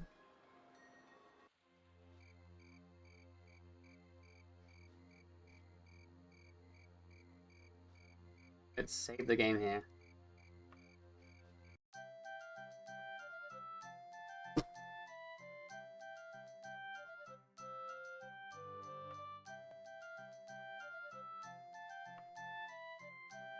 King's Gnome Scream.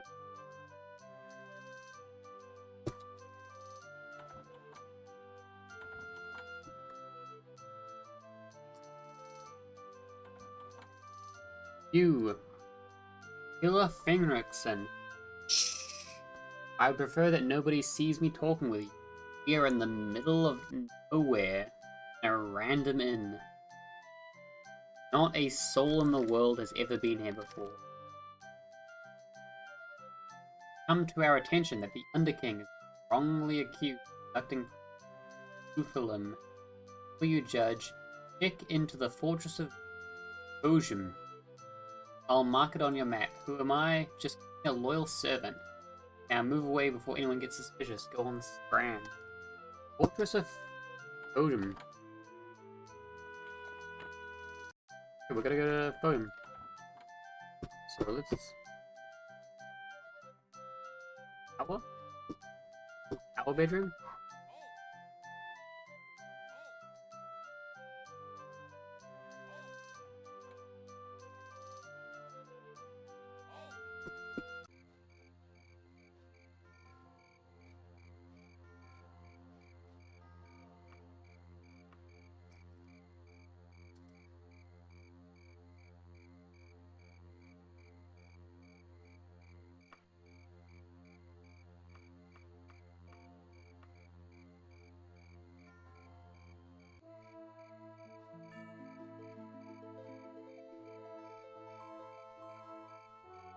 But, this thing. So let's... What's in there? Yeah, there's the... Hey.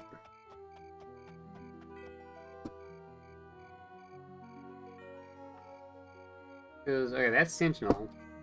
I guess that's the Sentinel lighthouse? Docks.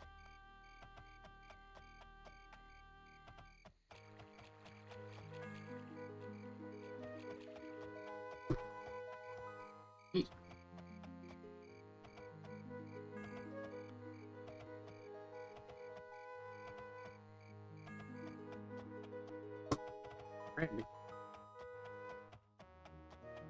Red? What's the red?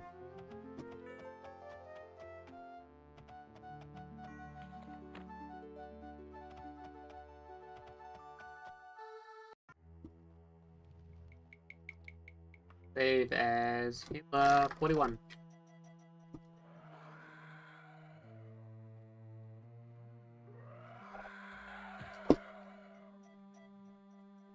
Together.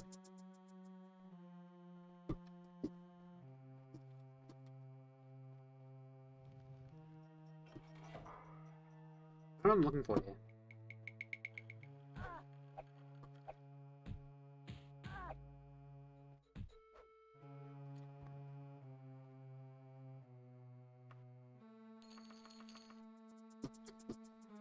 I should, real quick, pull my stuff to my horse. Bequeath it.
Yeah, something growling.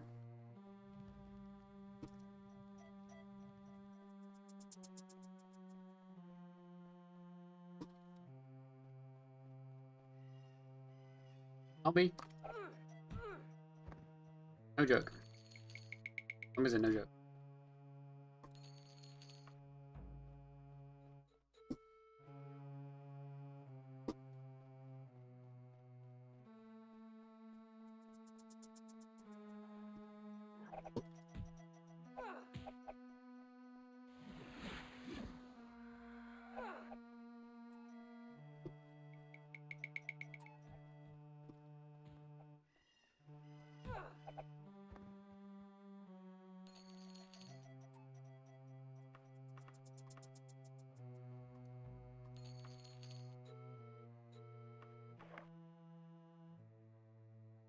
It does basically nothing.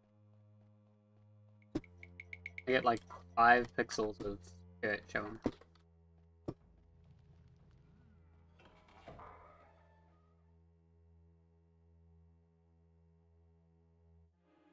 That dude. Okay. Crystal. Let's go back down. On detour, it's a retool.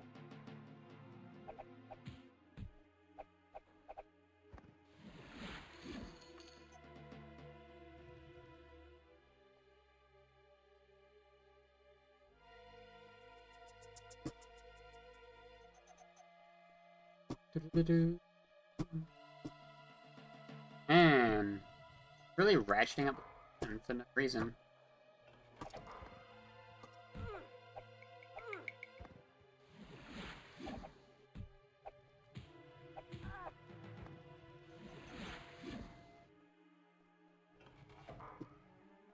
What am I looking for? Okay, I was told to pick out the Fortress of Helium.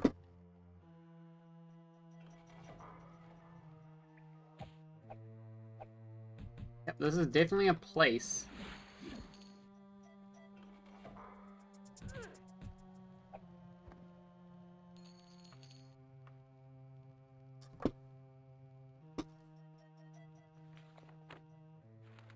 Not really sure what I'm supposed to be finding here.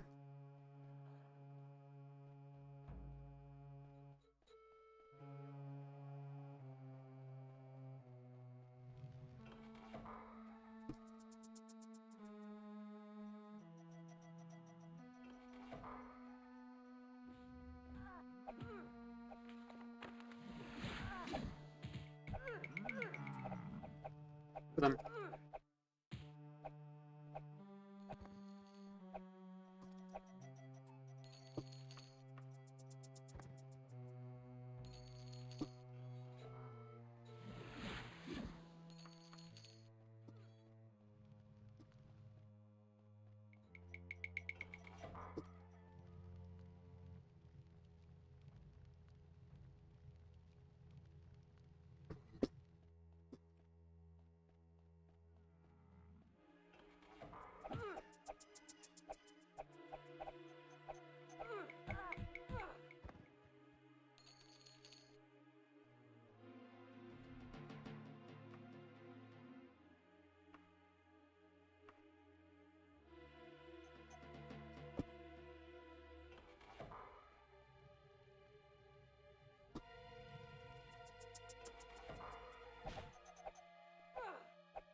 Ooh, adamantium. Right, so we got adamantium weapons already.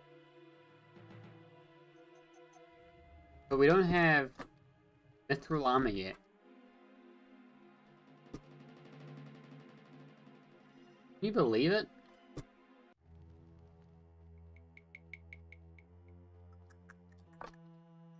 The weapon they... Oh, the weapon. What is that instrument? What weapon do these make that sound?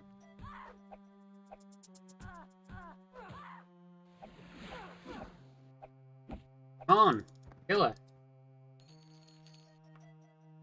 Elven... Wait. The same one I got. Silver's kind of nothing.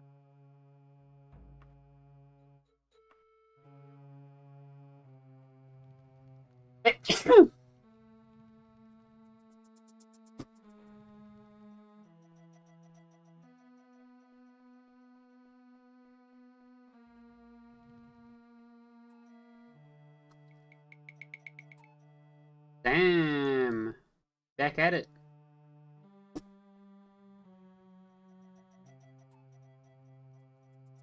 Damning.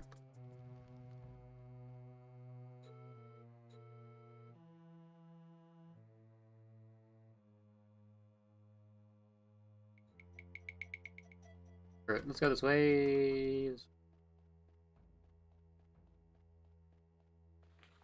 Hit with the stamina. Damn. If anyone asks, yes, I've got a mod that adds mana regen. Because that is how the game ought to be played, because, like... better.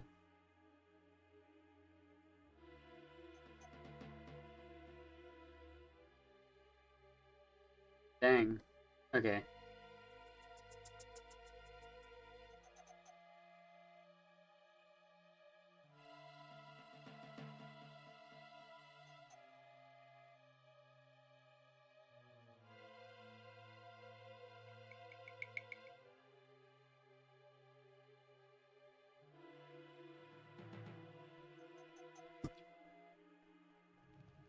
I guess we're going back into those caves.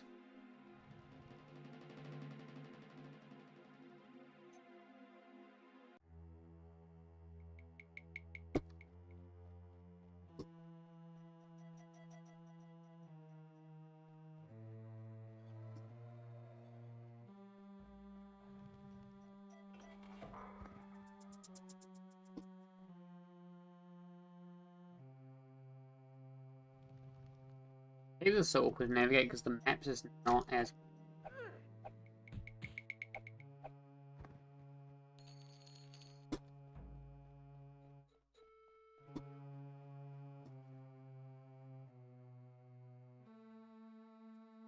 But let's go back to the, MU.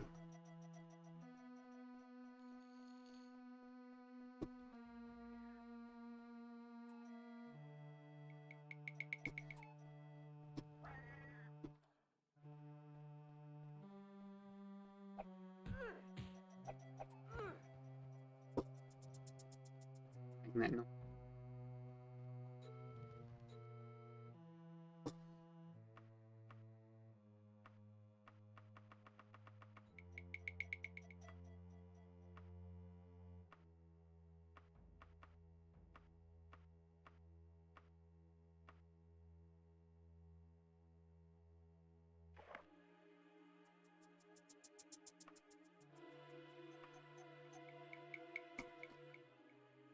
Where are they? Silver. Viaves.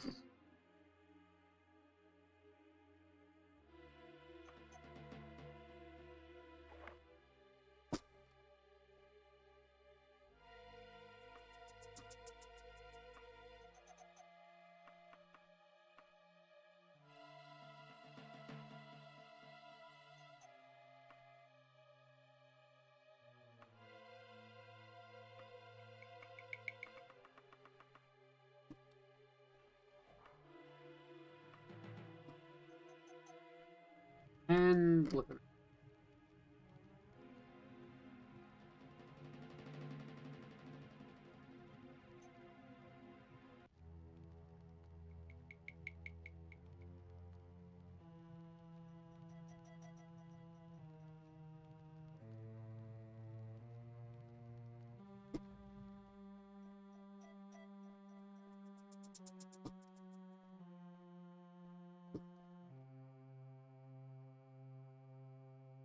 Right, this way I haven't been yet.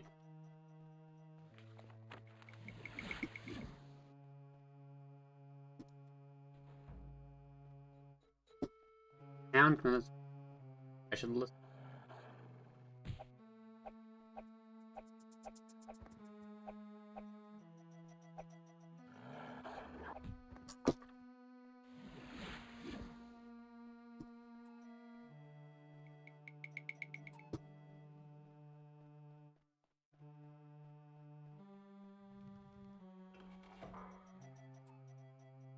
I don't believe it.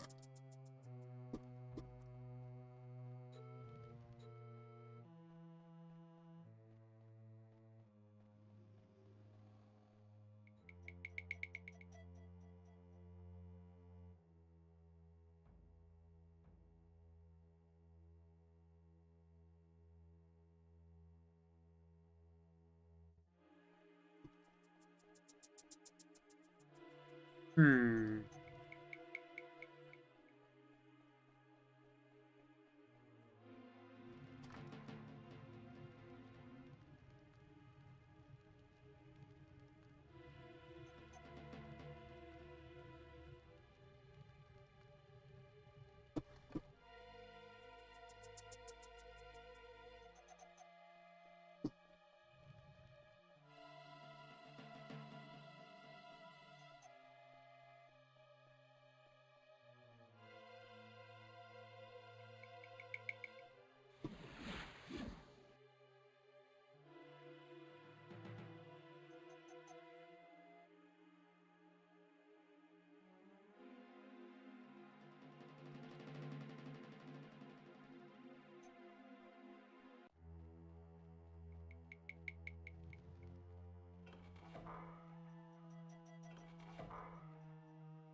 Hmm.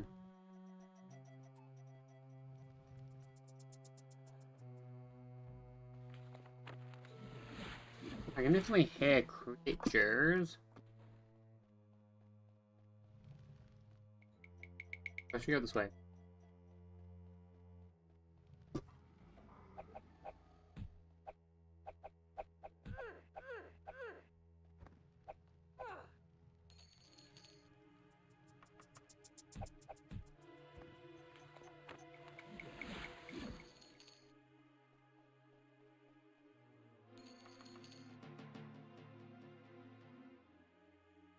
Death certificate.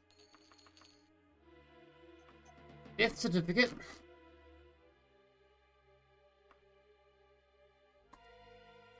Dear healer.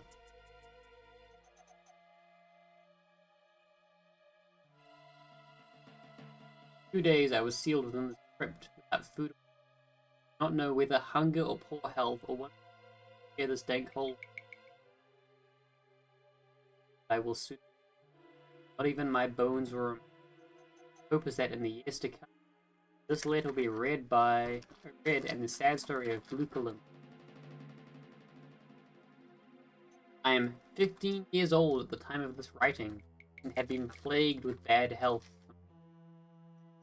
The frustration of my hearty parents, finest healers and apothecaries in Western Cameron, labored over my every cough and saved my life time and time again, not improve.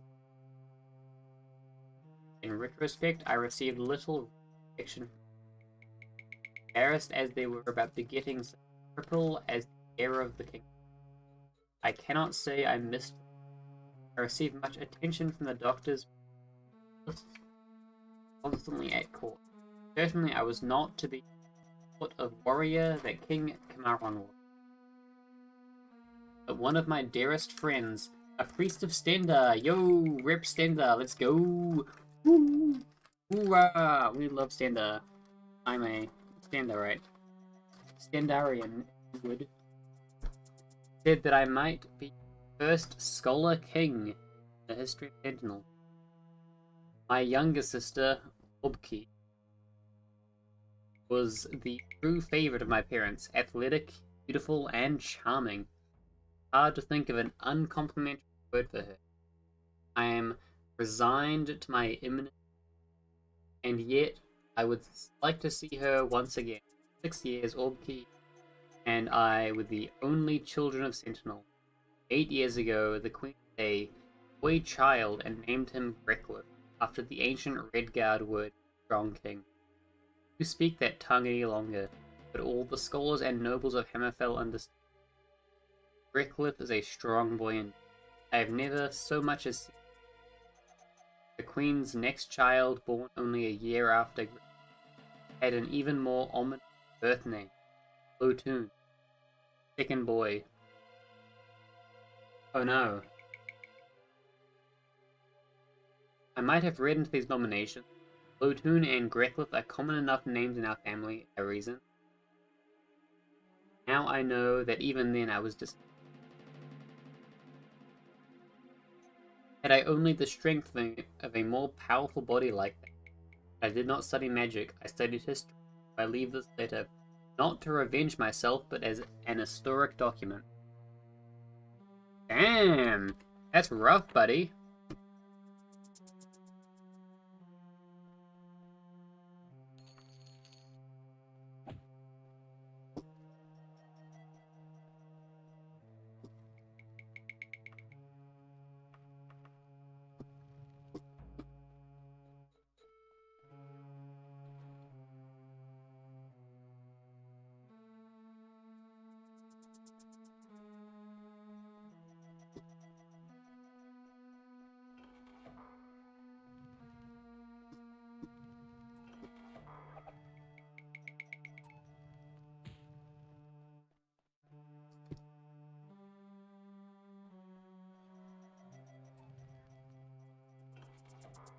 You know, let's just turn back.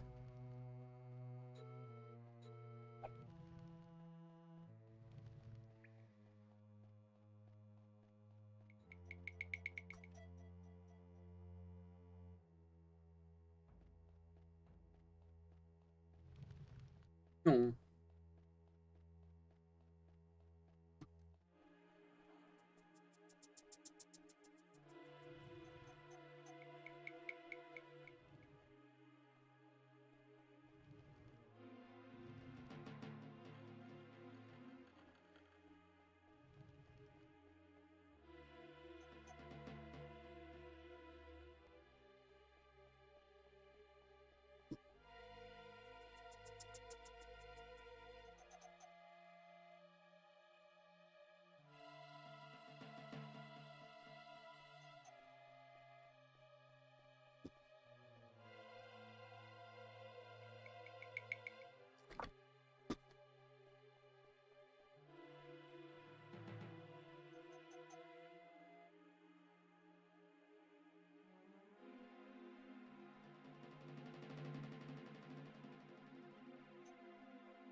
Horse.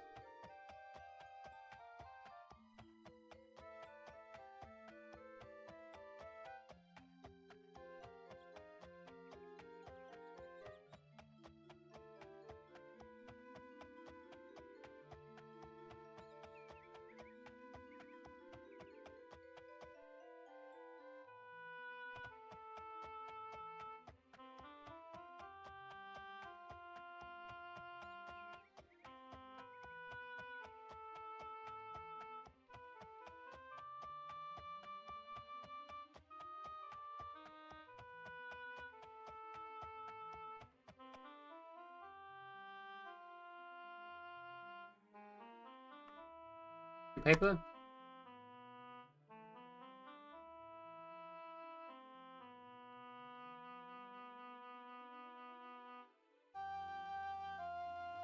We have an urgent assignment for you. City Guard need help planning an assault. They have decided to squash a nest of criminals operating out of Tower Ufalir. But to plan properly, they need exact direction. General idea of where the hole is. Come see. Please go scout it out and.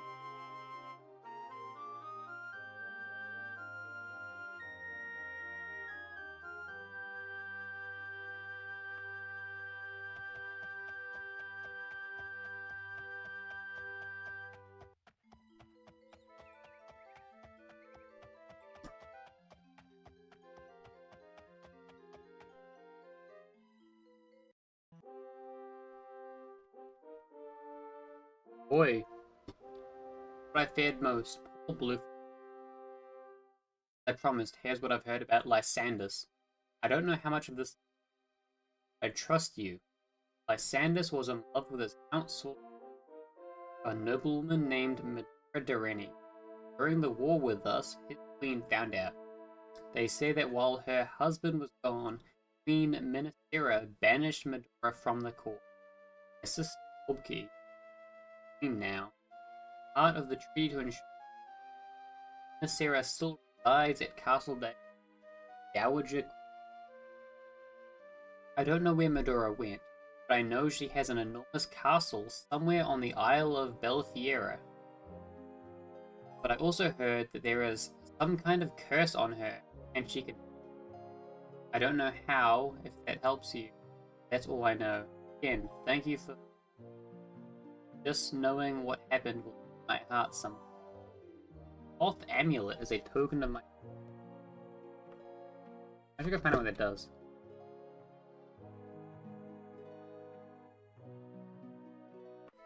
So I gotta go talk to the lady on. It doesn't give me a note, but the Isle of Belfiera is this one.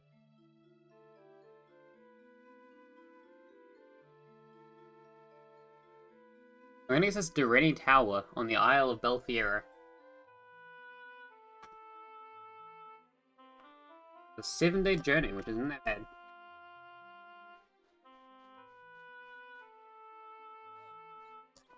Oh.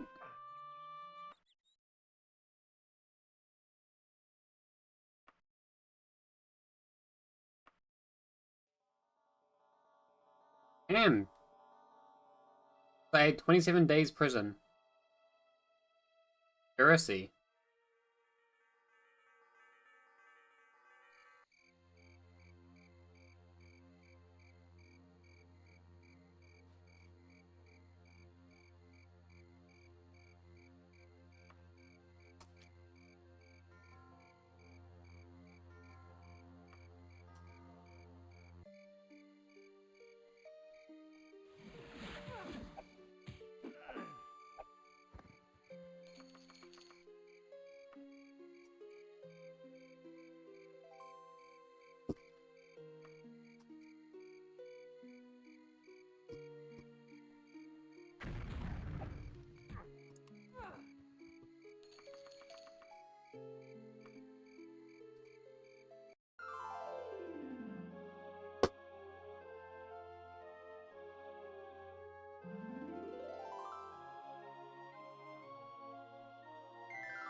But when I go to the court, my presence has been welcome to the court, but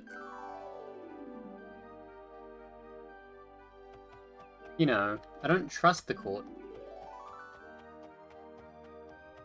You know, the court that just spontaneously arrested me.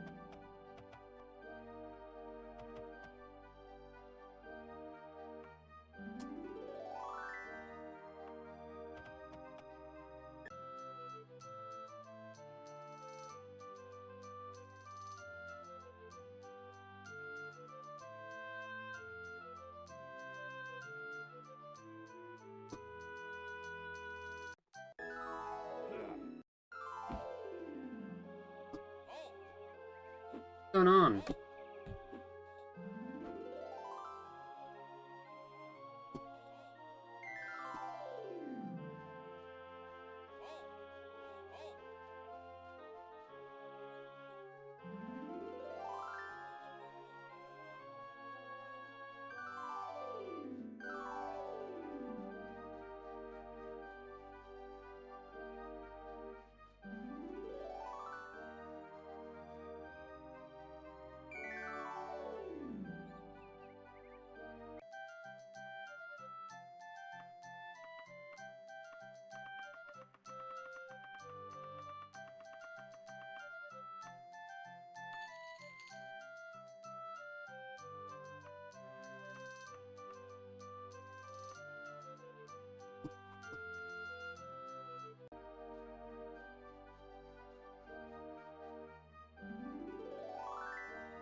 I'm gonna check if this is...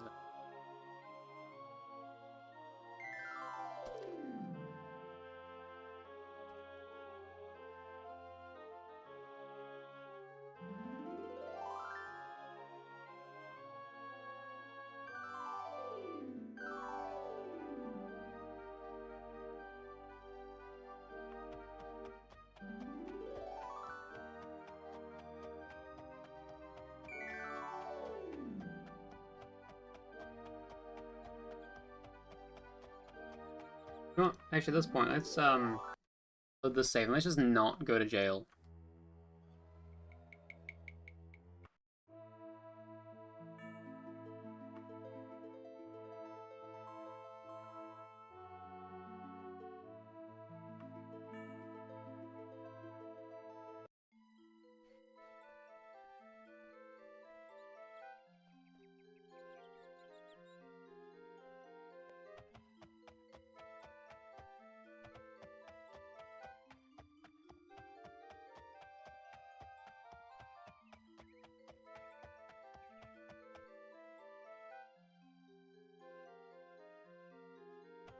This is the Mages Guild. Let's use their identify service.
Answer skill Dragonish. Aspen Strike Paralysis and Spell Absorption.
Okay, we need some...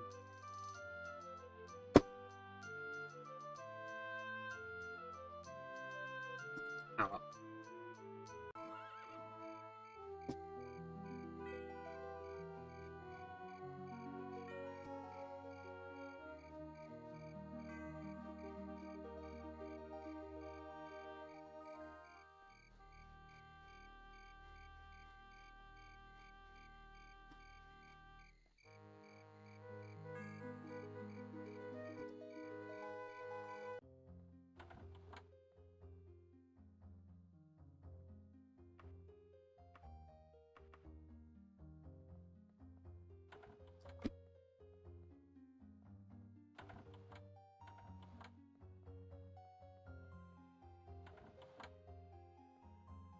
Hey, I found him!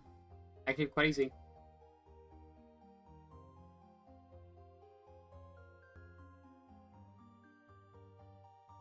Mark Tower earlier. Oh wait, they gave you... How's the time?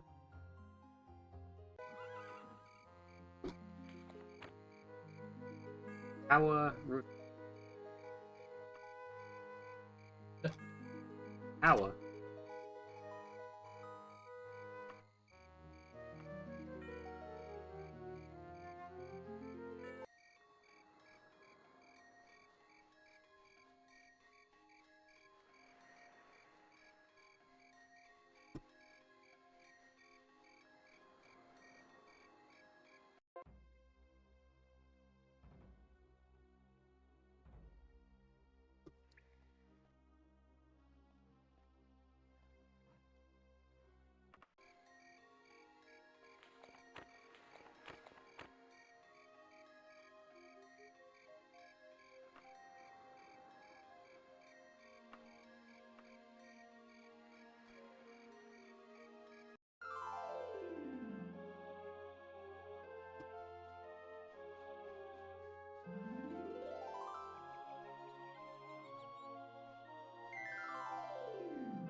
Alright.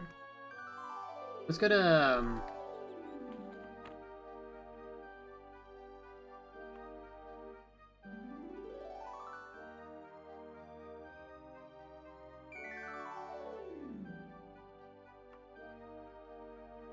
go here.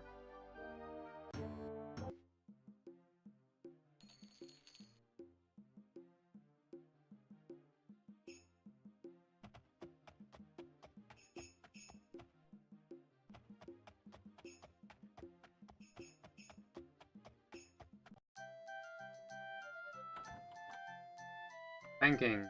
Let's deposit 20,000. 18.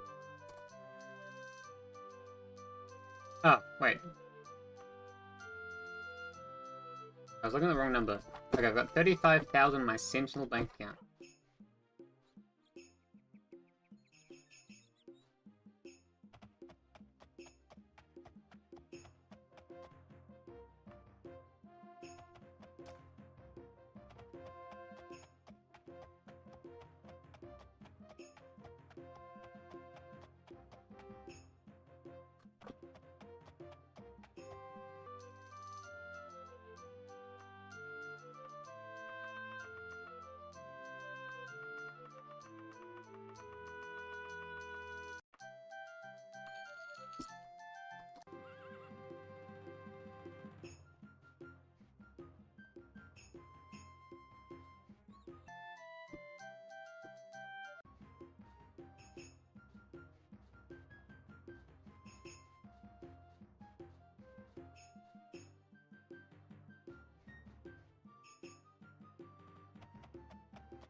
I don't know why I'm a troublemaker. I've got this... The guards want to arrest me, but I haven't done anything.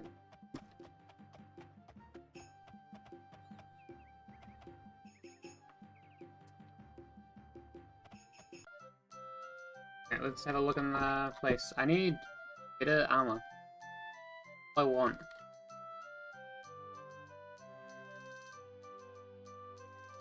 But this is all garbage.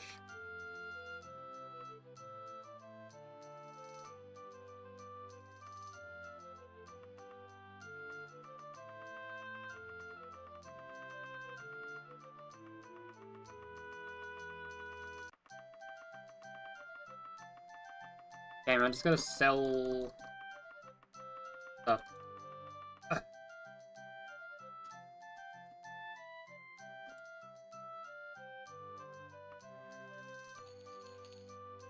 Money.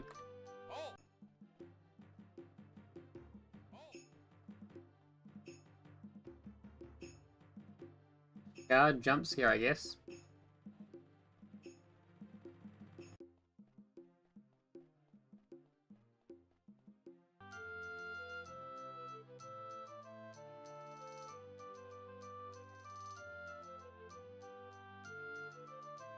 The weapons.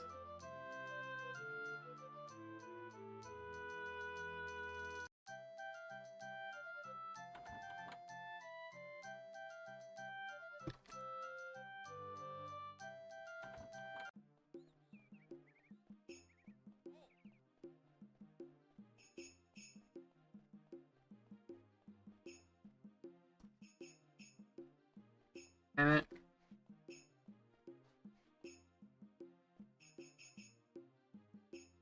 Okay, let's send this through.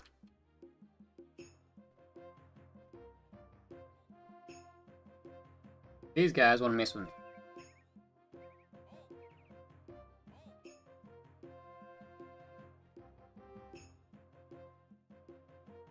If I leave?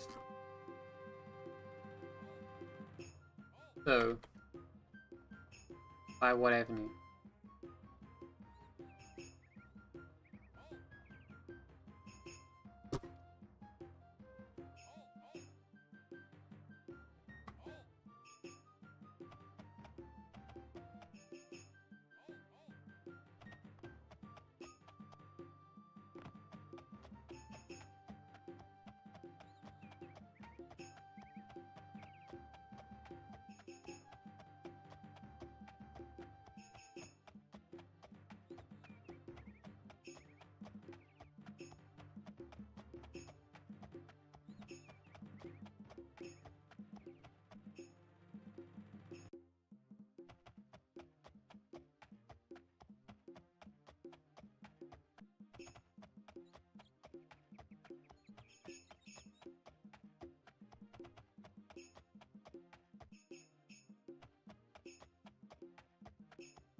What?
Looking for the tower. Out this way.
Hmm.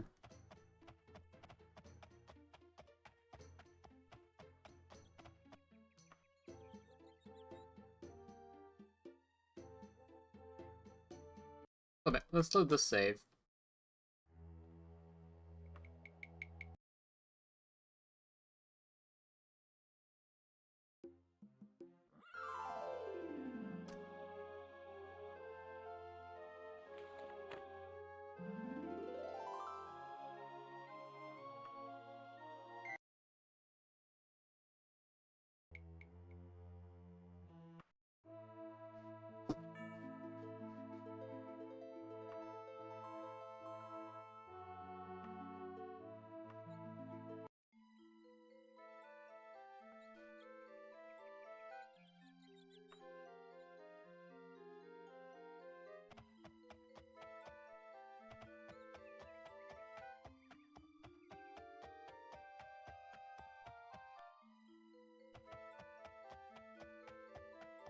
And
this castle,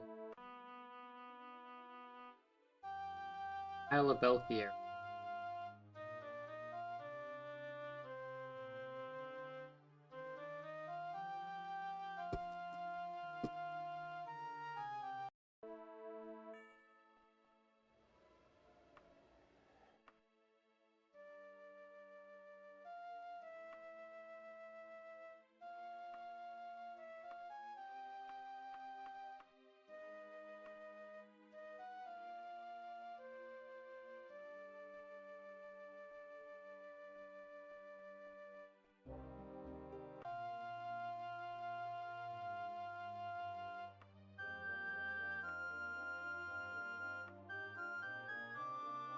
Why was the other thing?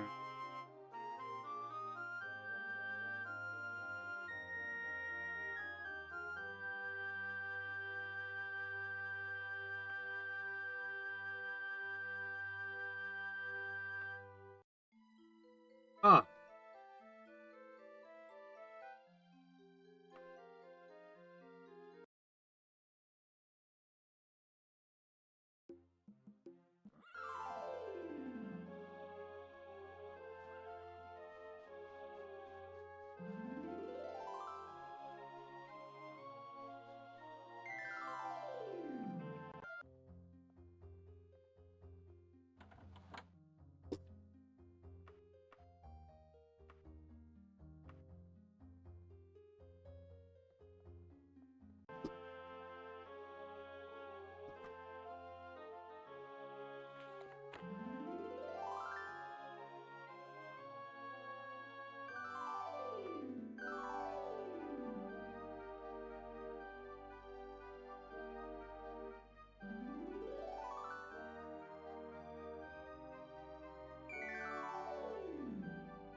This is one.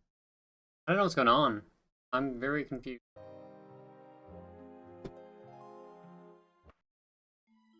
From here. This quest.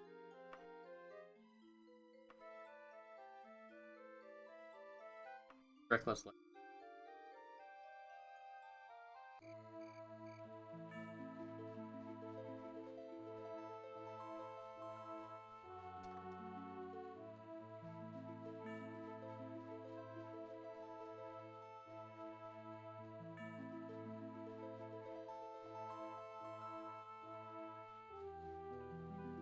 Oh, sneeze, sneeze.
Also race across.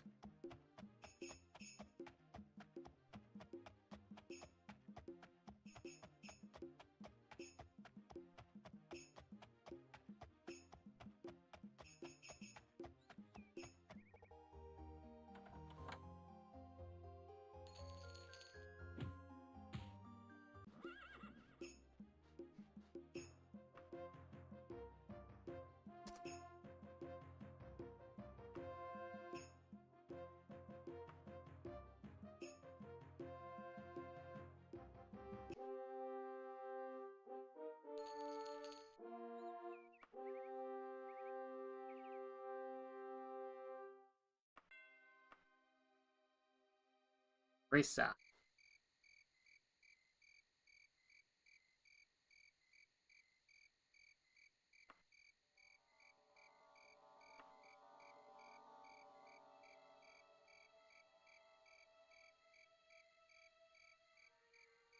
Wait, why if...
Why did it vanish?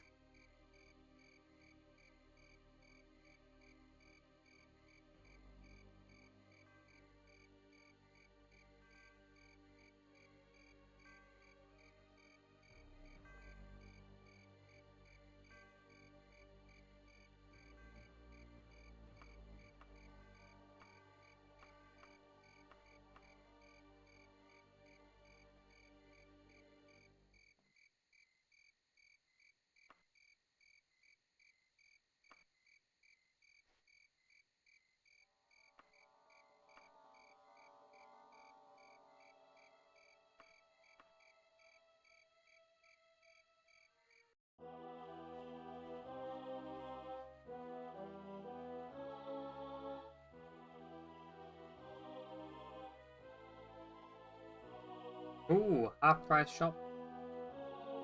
Oh, that's incentive to go check out the, at least the shops in the region.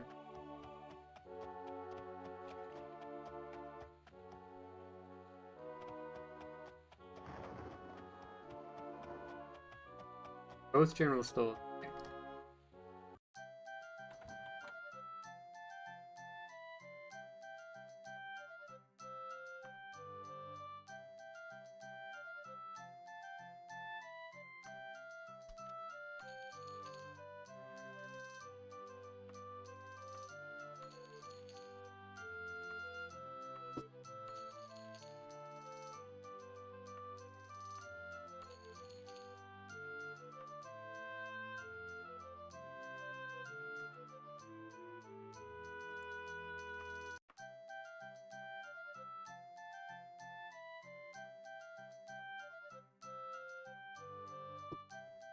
How does that work? How do...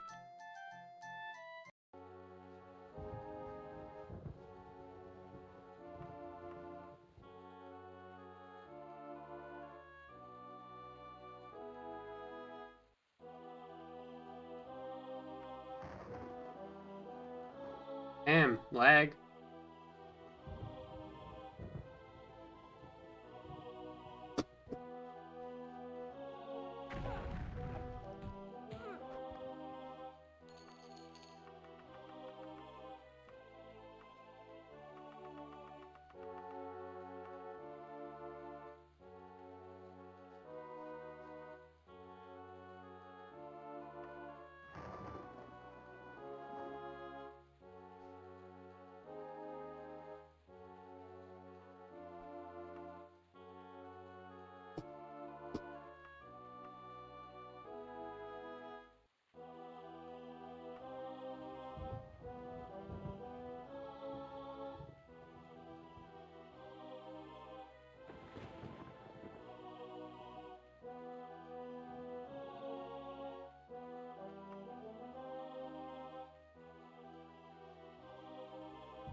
Damn.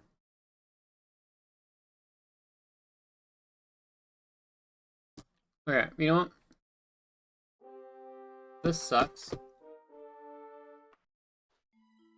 I'm gonna do.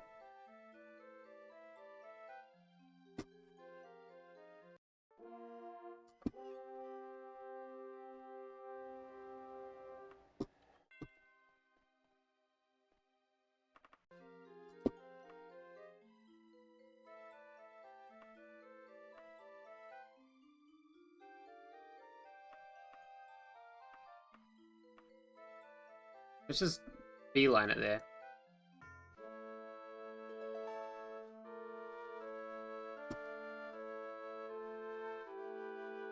And now we're here. Glad.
Dang it.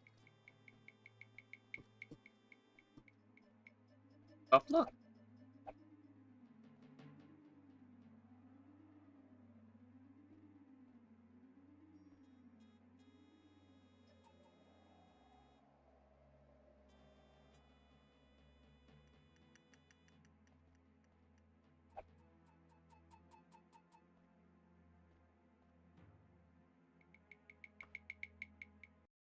Okay, don't go behind those. Got it.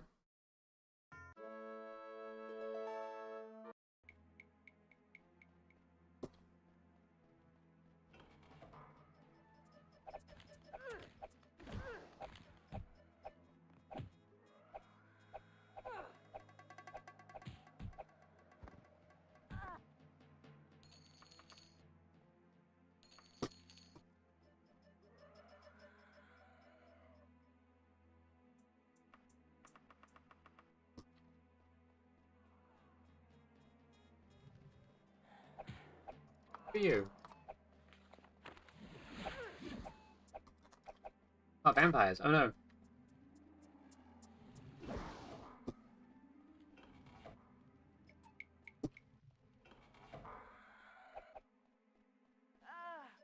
What? What did I say?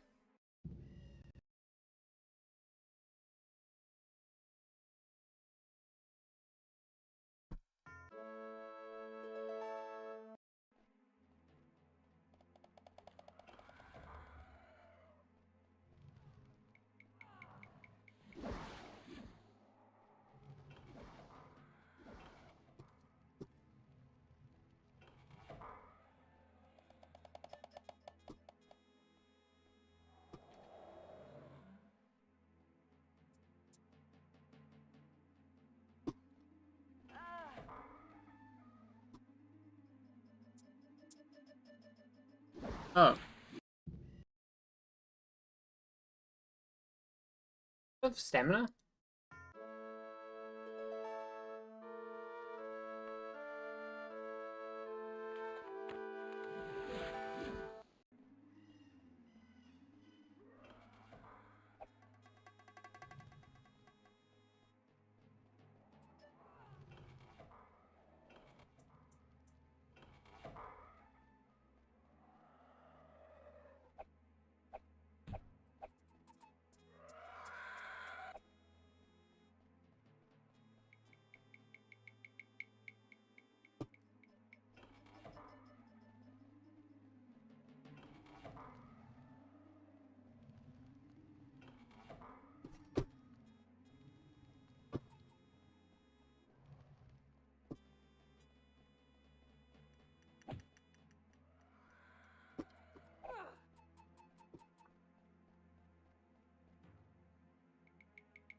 Let's just go up the stairs this time.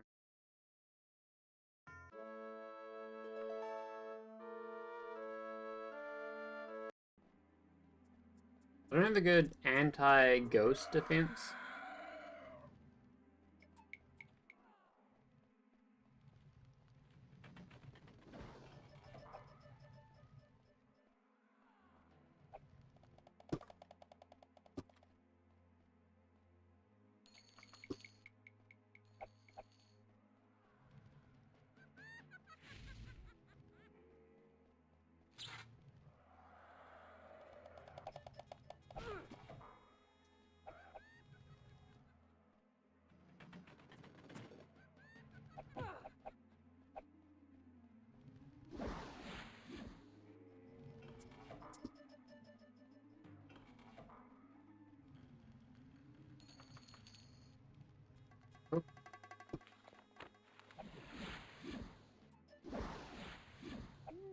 So let's get out of here. Because if I run out of stamina, I am toast.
It's not a thing.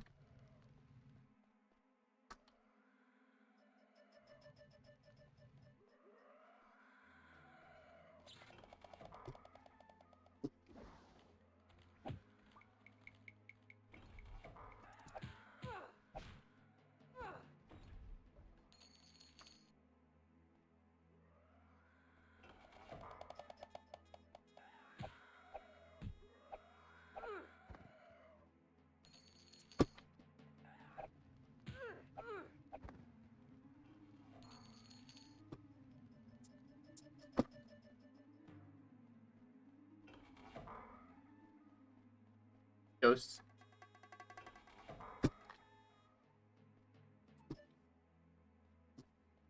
Just because I can't really fight them.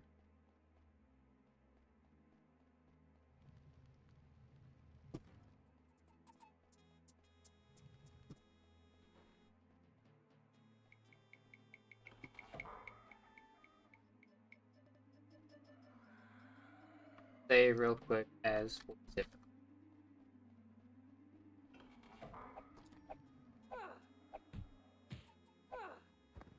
Oh.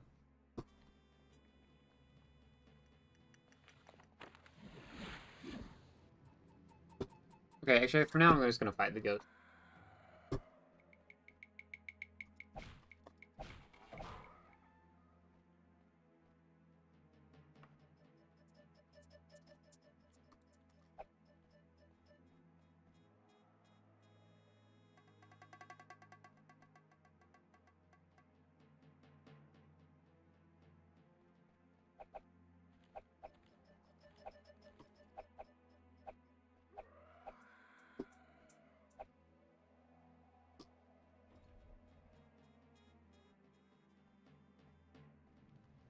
Foolish.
across the.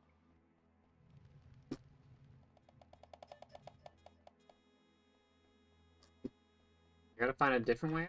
Actually.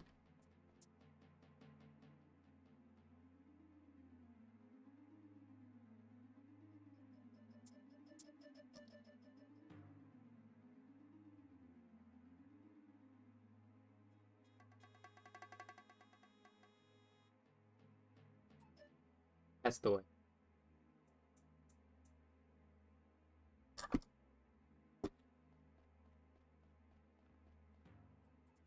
Daedra Seducer just good, but also who? Is it one of the ladies on the pillar?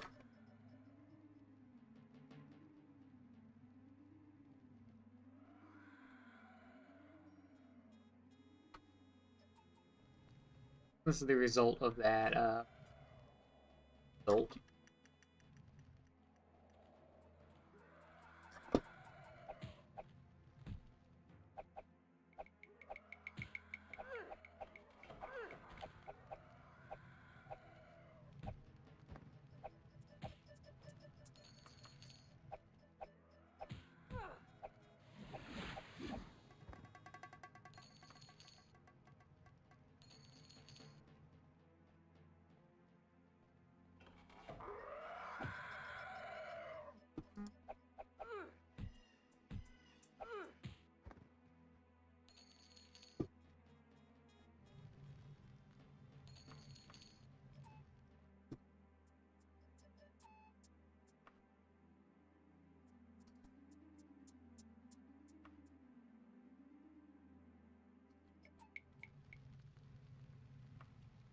%, nice.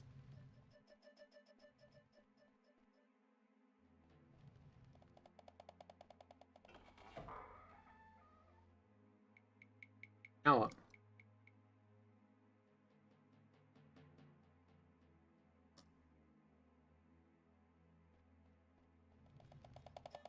Hmm.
Uh,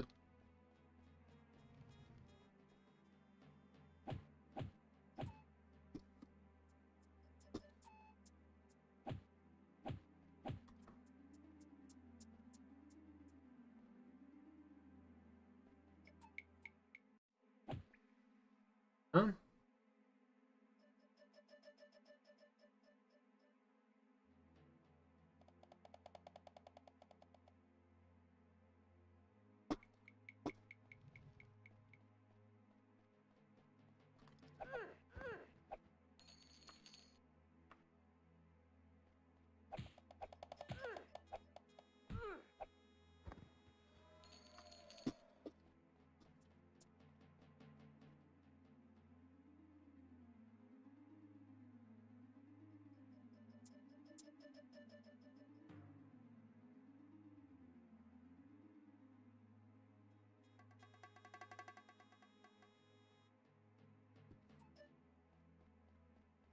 That room with the two coffins in it. Maybe I'm supposed to be able to open.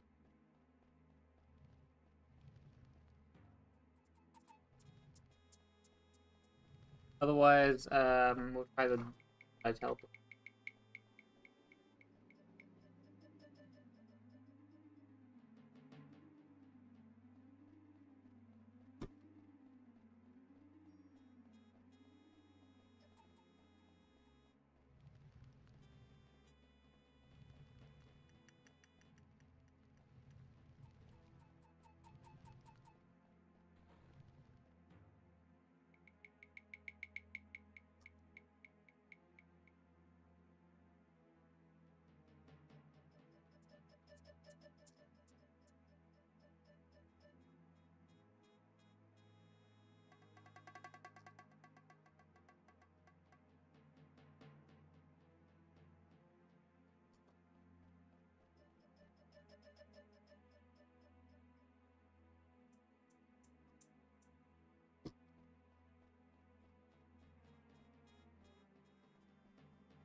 Hmm.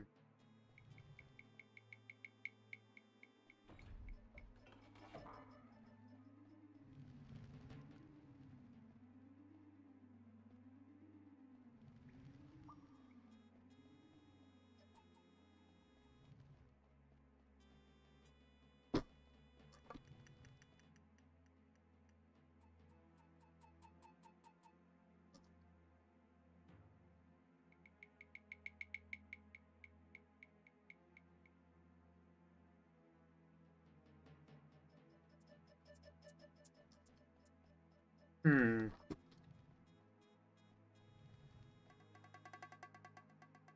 Yeah, I hate this.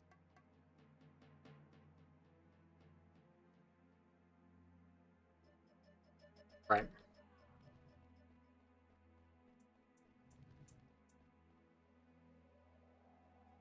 I did not.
You doing, mummy?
No.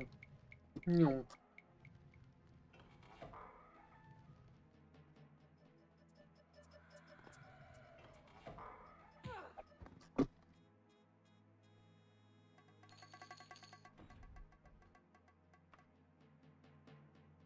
Save the game.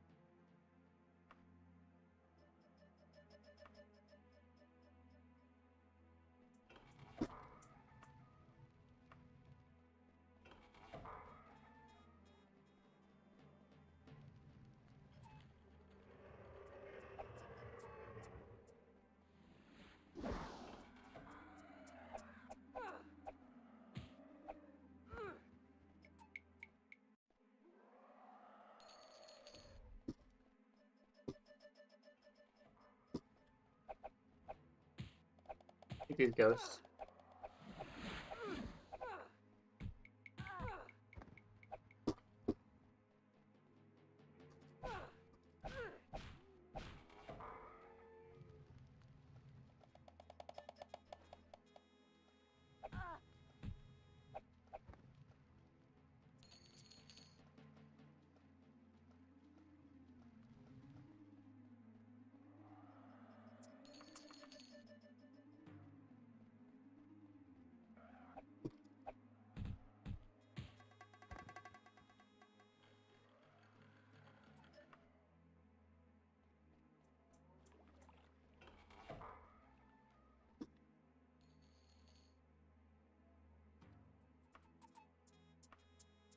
Yes.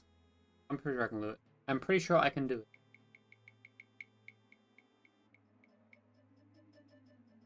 Doesn't take being very good at climbing to actually climbing up.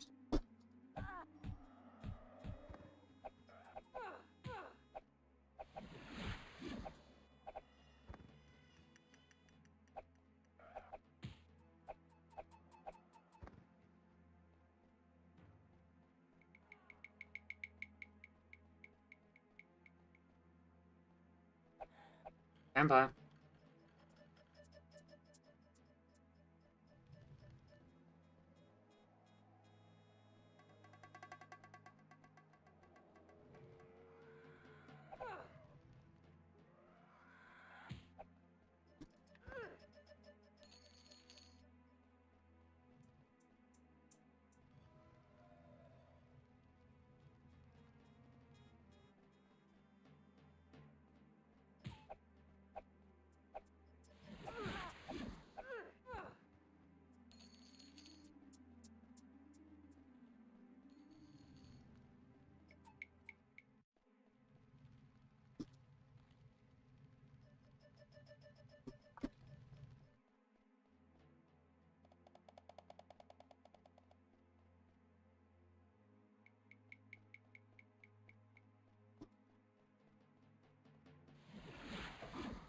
It was kind of an entire doozy.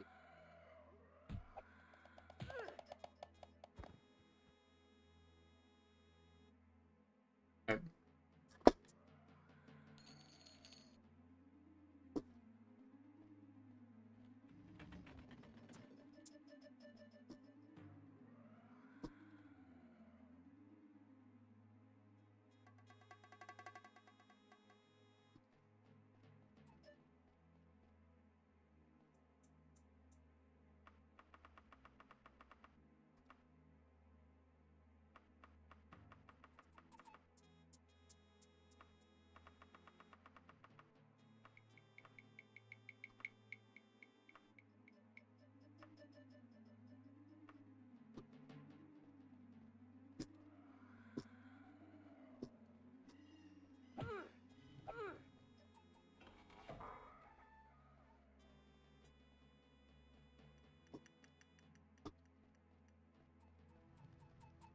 Red doors.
Oh, got me. Damn. Vampires are tough. I call it a night here though. Like, man. This dungeon seems like it's gonna be a doozy. I think it's best to call it a night here. Return, then do it. And a bit. So, I don't know. See you guys. Yeah, guy. Maybe there's one person. I don't know. Good time.